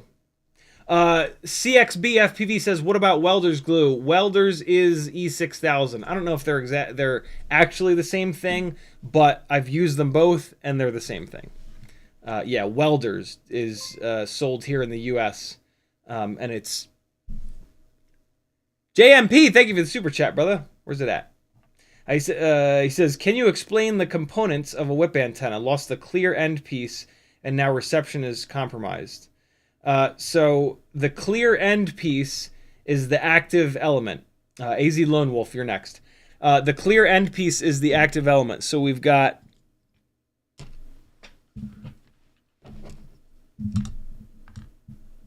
All right. Hold on. So we've got the UFL plug itself, and then we've got the shielded wire. This wire here is the black, thin silicone outer coating. Under that is a metal braid, which is shielding. Under that is a clear plastic coating, which is what you're seeing here. And then in the very core are metal strands. This here, these are the metal strands, and then the clear plastic coating. And then on top of these two, but only down here, is that silver braid, which is shielding, and then on the outside here, basically black shrink wrap. This guy here, so this is regular shrink wrap covering up a ground plane. If you want to make one of these antennas super lightweight, you can take this ground plane off. You cut this shrink wrap off on the outside here, and then this silver or copper ground plane, it will come off with a little bit of a soldering iron love up on the tip, and then away you go. This is the active element. And if this breaks off, you basically have no antenna. And so your antenna is just ruined. You can technically strip back a bunch of this and then cut down the silver braid, but the length of this active element is very, very, very important. These antennas are everywhere. Don't buy them. If you stay in the hobby for more than like 6 months, you'll have 14 of these floating around. So I don't necessarily recommend you buy them. I mean, if you need a replacement antenna, get something better. Get a micro V from my Etsy store, and you'll get significantly better performance, and you'll feel cool because you'll have upgraded your rig. For the love of God, don't buy another whip antenna. That is throwing money away. So yeah, those are the different components of the antenna. Here on YouTube, I'm sure that there are people. So if you search for like how to make a 5.8 antenna, you will almost certainly find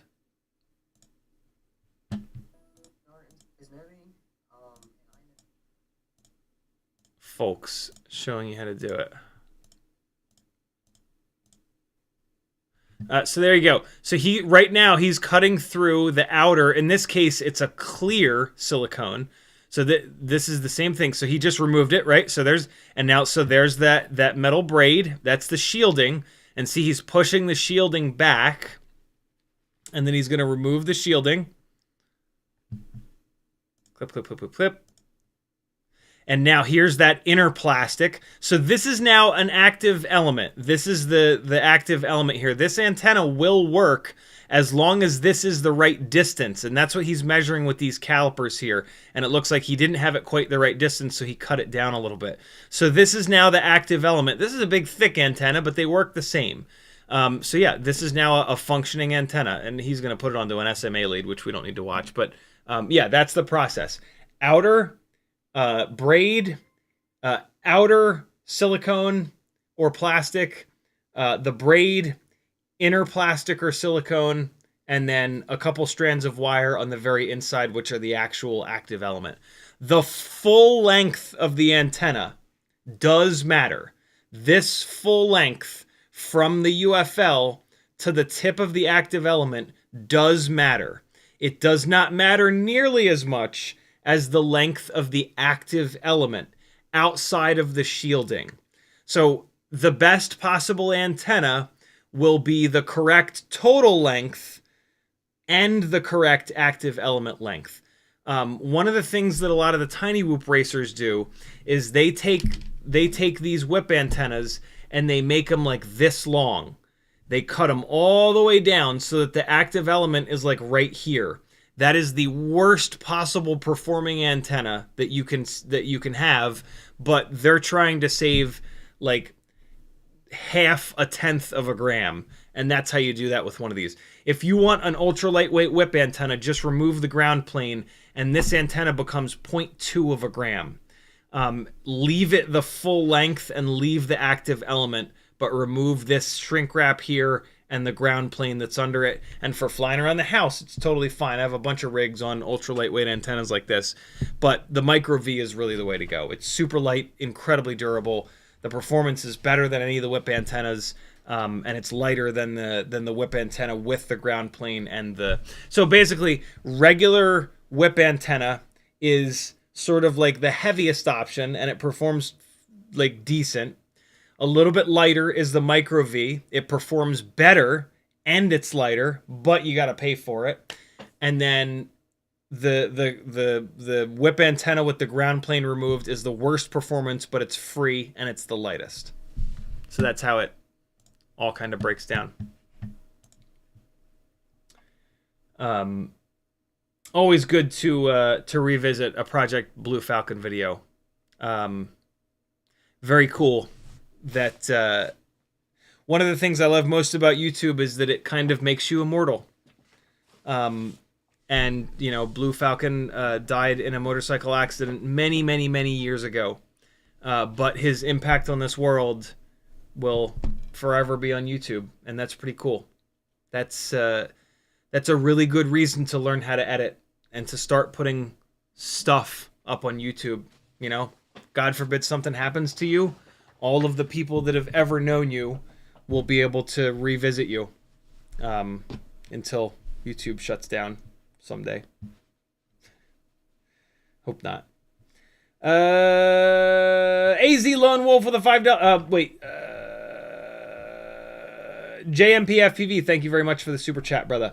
AZ Lone Wolf with a $5 super chat. He says, Hey, Ciotti, love the streams. First tiny whoop build. What size screws should I be using to mount the O4? Answered this a minute ago. Just in case you didn't hear the answer, it depends on the frame, the thickness of the grommets you put on the AIO, the thickness of the grommets that you put on the O4, and the thickness of the base of the canopy where the screws go through. Probably M1.2 by 12 or 14. But those are my builds.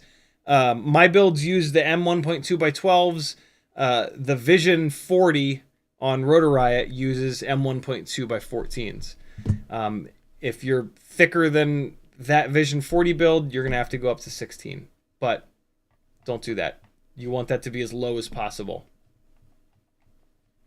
Himmock says, do I need solder a capacitor if I use the BT 3.0?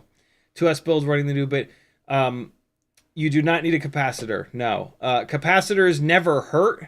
They only ever help.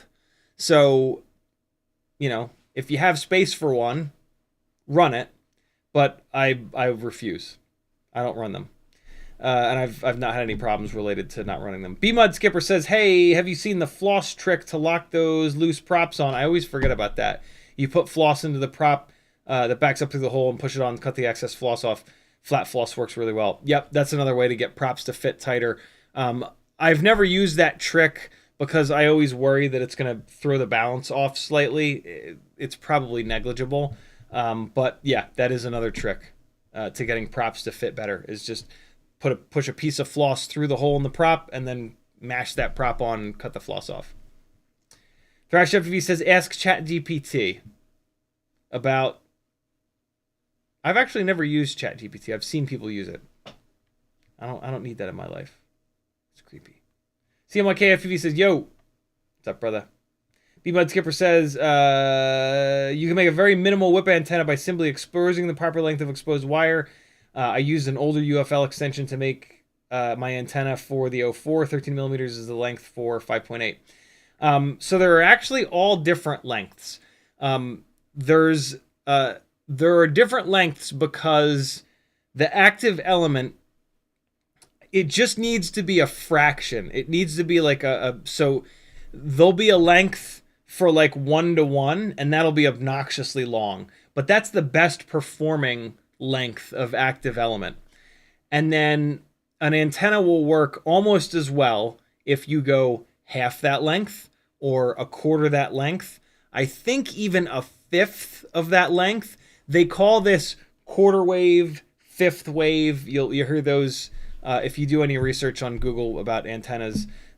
You'll hear them talking about that. And so yeah, the antenna on your car, if you've got like a big long stupid stock antenna on your car for the radio, you can cut that half. So just measure it and then cut it half of its length, and it won't look as stupid, and it'll work almost as good. You can also, what I did on mine is I cut it to a quarter the length, and it works absolutely fine and looks way, way, way cooler.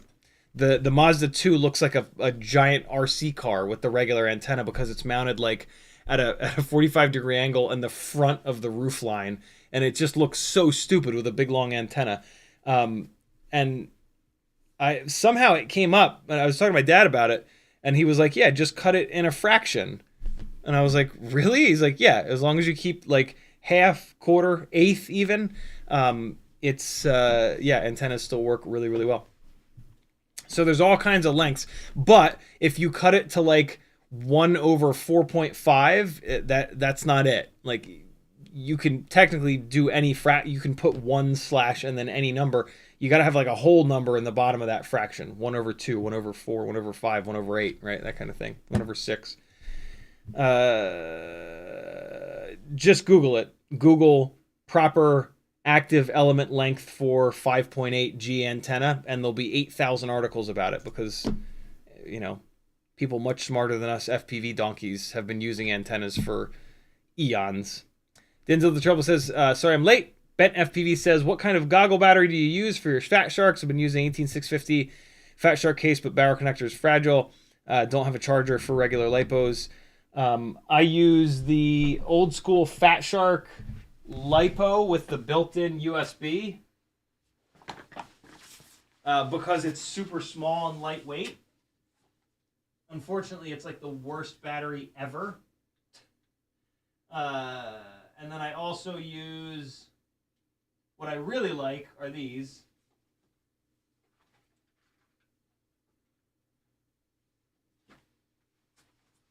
I needed to get these out anyway. What I really like are these Tattoo 2S 2500s, and they've got the barrel plug, and then they've got a little LED panel here that tells you how charged they are. 100%, 60%, 30%, low. Yeah, these are nice and small. Barrel lead right on there. Drop right on. Slim. No bullshit. But, to be honest, I would love it if somebody else would make the a version of the Fatshark battery that has like a fresh, nice, good quality, fresh lipo in it. Because, again, it's got the battery checker. But then what I really love about it is it's got the USB port. And so I can just put it right here next to my computer and just plug a micro USB in and charge this up without having to fire up the big ass charger. So yeah, imperfect world, but the Fatsharks are pretty good on batteries too. So this, I get some life out of this. Not a lot, but just enough. Just enough to keep me from losing my mind. Yeah.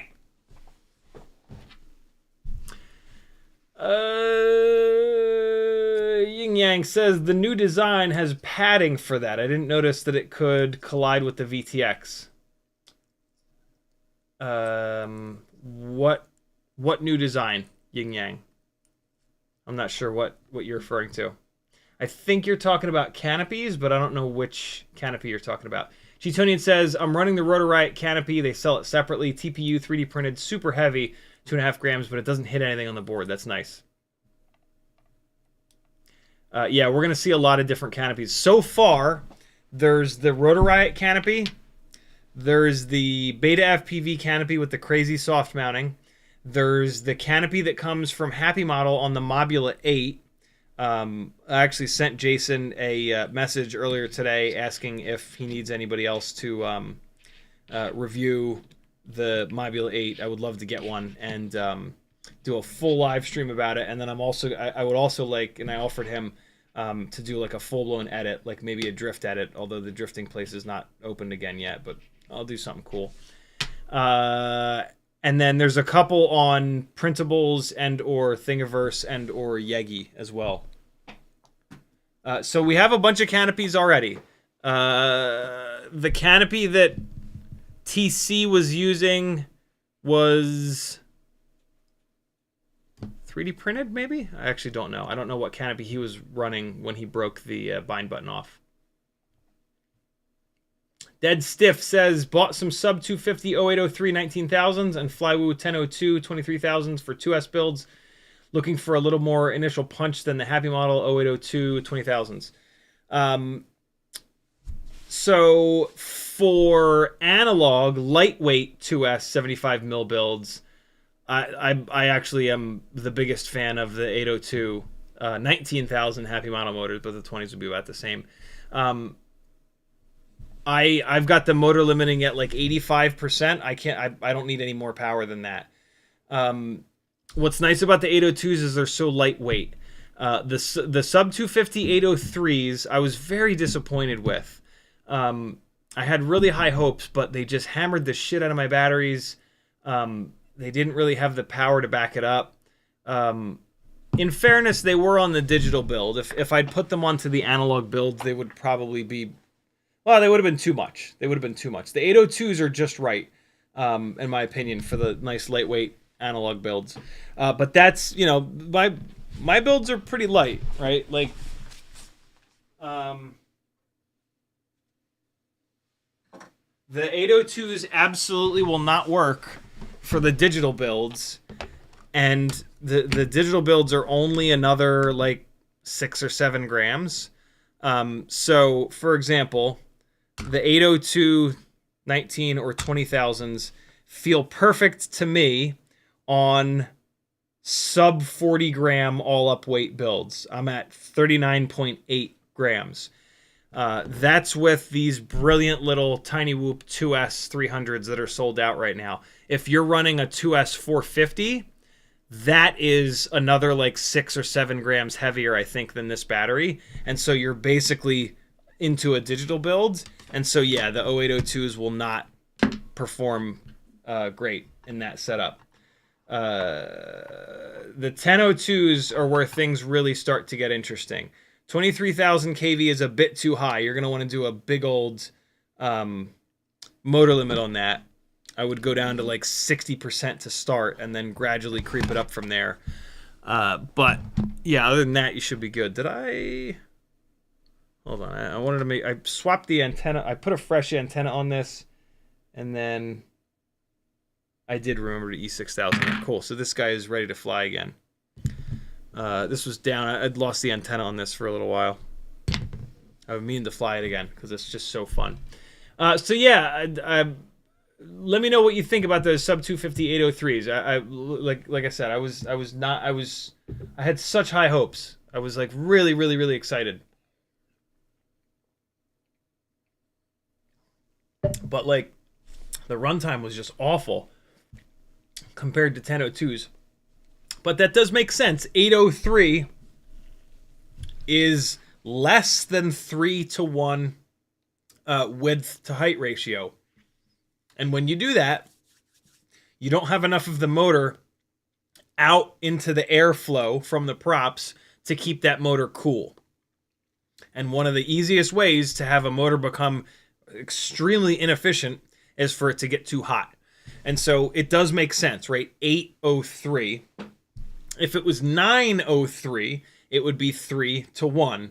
3-to-1 ratio is like kind of bare minimum. That's what a 2207 has, right? 7, 14, 21, 22, close enough. And 2207 motors are basically like super powerful and as lightweight as you can possibly get. The problem with 2207 motors is they can get a little bit hot, and then they become a little inconsistent, essentially. Like you hammer full throttle, the motor gets really hot, you come off the throttle, the motor is still really hot, you dig back into the throttle, you're expecting a certain amount of power. Because the motor is hot, you're not going to get that much power. You're going to get a little bit less than that. So 2306s, why a lot of people like those versus 2207s is that 2306, 6, 12, 18, 24, pretty close to 23, that is a 4-to-1 ratio. That's a motor that's wider. More of the motor is in the airflow and it runs cooler. So the 2306, it's a little bit heavier. Well, it's actually not heavier because it's less stator volume. It makes significantly less power. It weighs a tiny little bit less, but it makes a chunk less power. So like power to weight ratio wise, it's worse than the 2207. 2207 is the king of power to weight ratio for 5-inch quads. But it's not the king of consistency. 2306s are a much more consistent motor. So you get less power. Most of us don't need the amount of power that a 2207 has. So 2306 usually has more than enough power for most people. It runs cooler, and that's going to get you more efficiency. And then... and so you can think the same exact way about little tiny whoop motors, right? 803 is even worse than a 2207 in terms of width to height ratio. 802, 2468, 4-to-1. Perfect. 702, 2468, 7, right? 3.5-to-1 width to height ratio. Great. 1002, 2468, 10, 5-to-1. 1002 motors are almost like a Cinewoop motor. You ever notice Cinewoop motors are super wide? That's because Cinewoops are picking up a shitload of payload for like a 3-inch prop. And so you're having to do a lot of work with a smaller propeller, so you make the motor really wide so it stays cool. You don't have a great big 5-inch prop to make tons of thrust. You got a little 3-inch prop. And so the motor has to work harder, so it's important to make the motor wider. If you were to take a big wide Cinewoop motor and just make it a bunch taller, it's going to make a shitload more power, but now it's going to start to overheat. Then you got to make it wider again. So like the ratio of width to height on the motor is really, really important. And like a 1002, it stays cool all the time, and you can pick up like a pretty heavy payload. That's why like my tiny lifters picking up the 26 gram Insta360 Go 2 perform decent, because the 1002 motor is nice and wide and it stays cool even though it's picking up something really heavy. So yeah, there's motor theory for you in 5 minutes. Cold Front and Penguin with a $3 super chat. He says, my dumbass forgot to plug back in the switches. That'll do it every single time. Denzel the Terrible says, that is why, like, I sometimes, like, the first couple times that I explained, like, you know, you're having a problem, think backwards in time to when the problem started. What happened right before that is what caused it. Like, the first couple times I gave that explanation, like, I felt like I was insulting you guys. But then I realized, like, I myself have made that mistake a whole bunch of goddamn times and spent hours and hours and hours like, what the fuck is wrong with this? And then it's like, oh, 2 days ago, you know when it happens? It happens when I build fucking tiny whoops.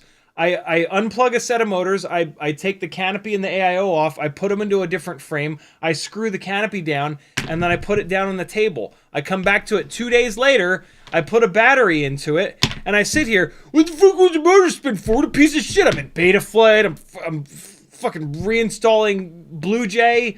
It's like, no, think back. What did I do? I moved the canopy into this frame. Then what did I do? Nothing.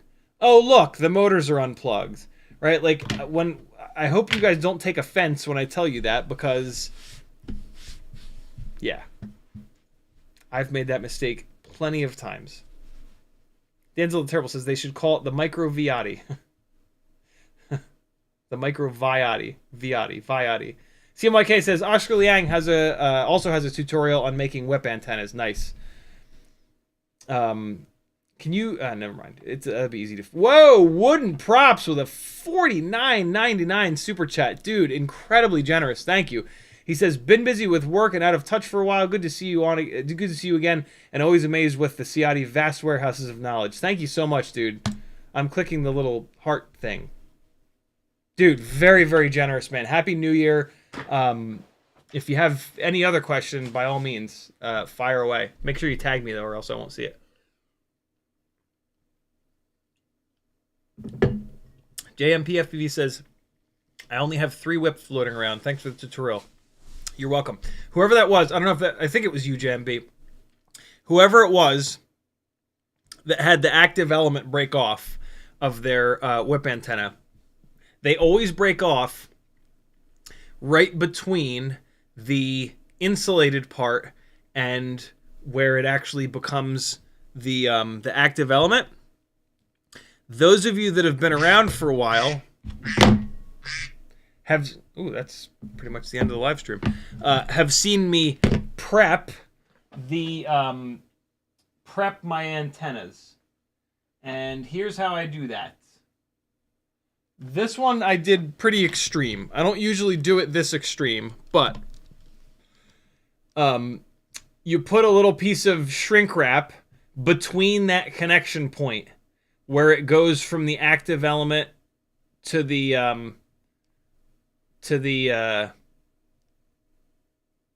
flip-flops.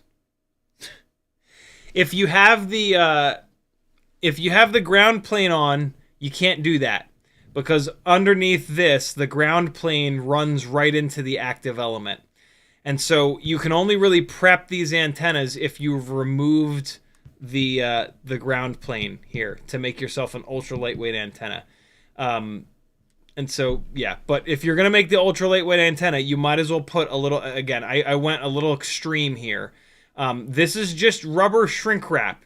It has very little effect on the active element. Under here, in the base of the antenna here, there's metal braid, and that completely blocks it. So yeah, just a little piece of shrink wrap between the metal braid area and the active element will make it a lot stronger, because it always breaks right at that joint. Make sense? Hopefully that makes sense.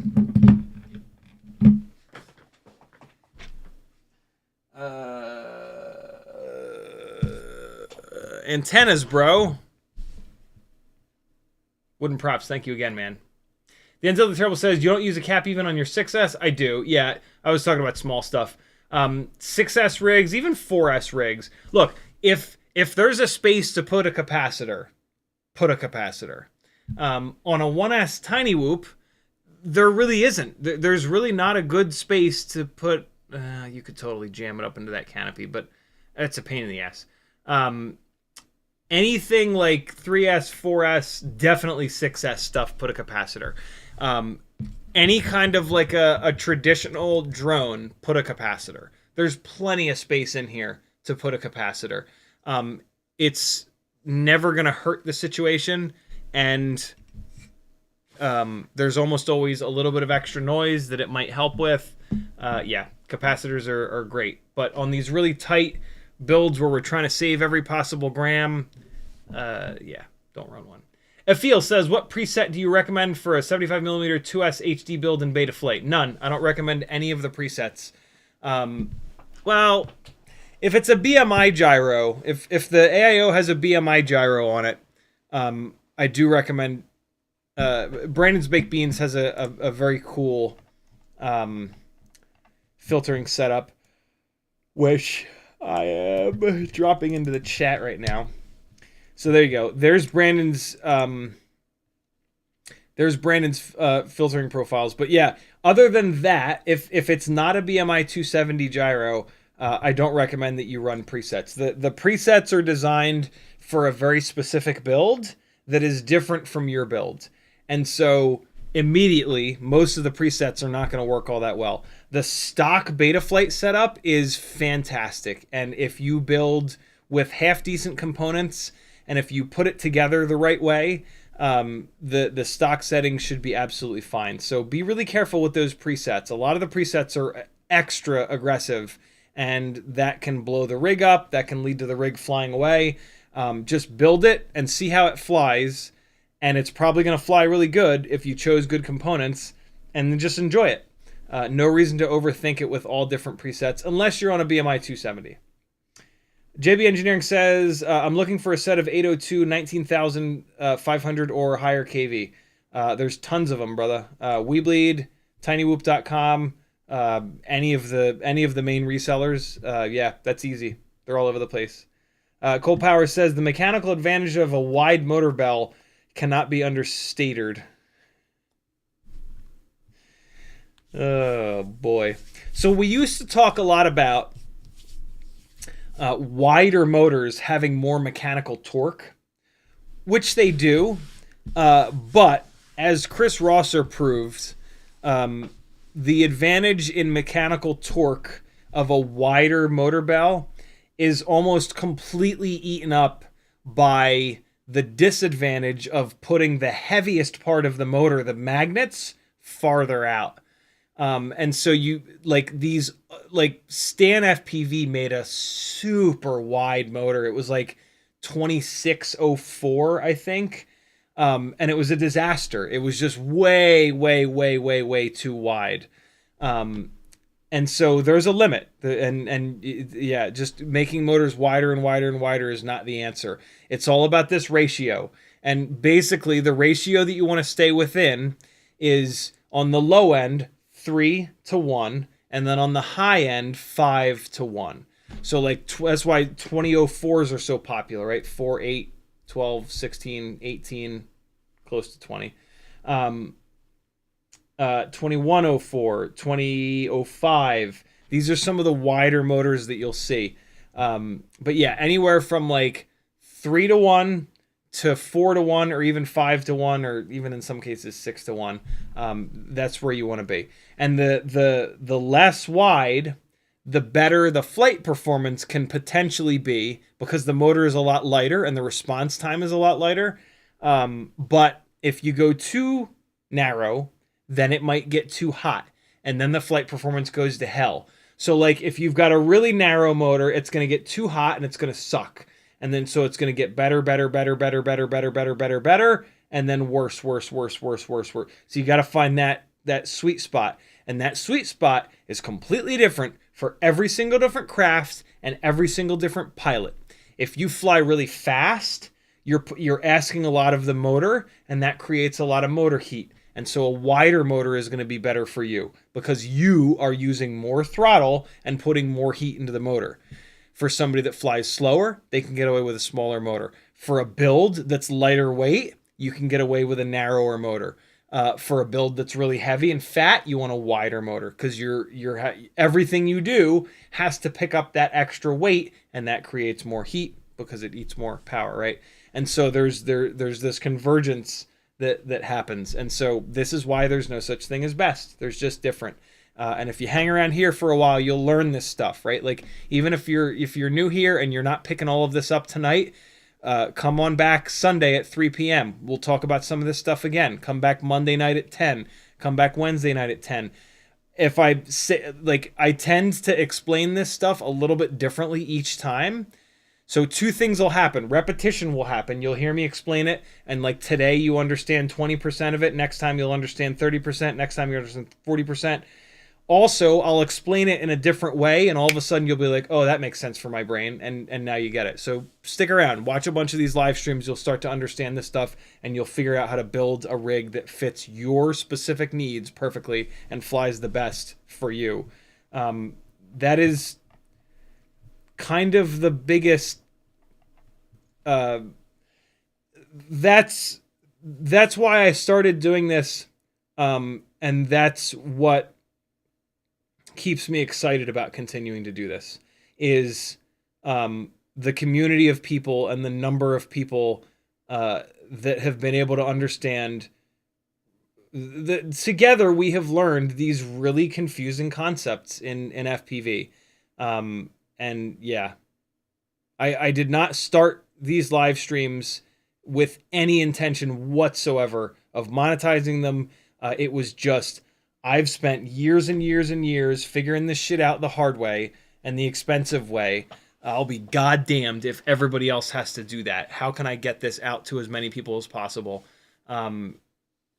Joshua was hanging out at my apartment in Charleston. He did a live stream. At the end of the live stream, he was like, yo, you're really good at this. You should maybe think about live streaming. And I said, well, shit, if he thinks that, then I'd be stupid not to. And I started doing it just for total fun. And then when I got laid off from my project management job at the beginning of the pandemic, I was like, well, here we go. Let's see what I can make of this. And yeah, it's been 4 wild years since. Half-Baked says RS-802 1.5 millimeter 20,000 kV, ideal for analog 75 2S beast. Indeed, my friend, my absolute favorite 2S 75 mil rig is on 0802 Happymodel 19,000 kV motors. So I'm at an 85% motor limit. Go to like an 82% motor limit and you'll have pretty much exactly this. And you'll love it. The missing part of the puzzle, though, at the moment is going to be these Tiny Whoop 300 mAh 2S batteries. They are not in stock. They are a big part of the magic that is this build. So when they come back in, make sure you snag a bunch. I know I certainly will. Off-Axis says, you are the GOAT and we admire you. Thank you, brother. Couldn't do it without all of you. This has been a community effort for many years. Moss1 says, just in time. Great, LOL. Have a good weekend, buddy. It is 9:10. Enjoy the rest of your night, my friends. I don't know if I don't think Bot's streaming tonight, but probably Spider Sugar, and maybe Super Deluxe as well. Go hang out with those guys. Tell them Ciotti sent you.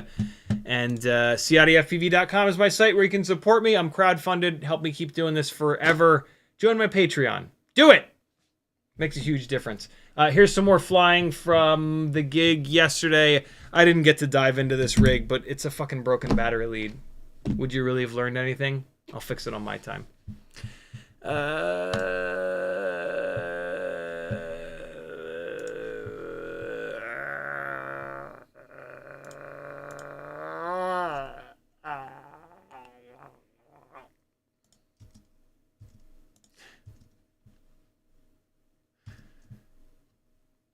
Strange. Very, very strange. Your guess is as good as mine. I'll see you guys Sunday at 3. Bye-bye!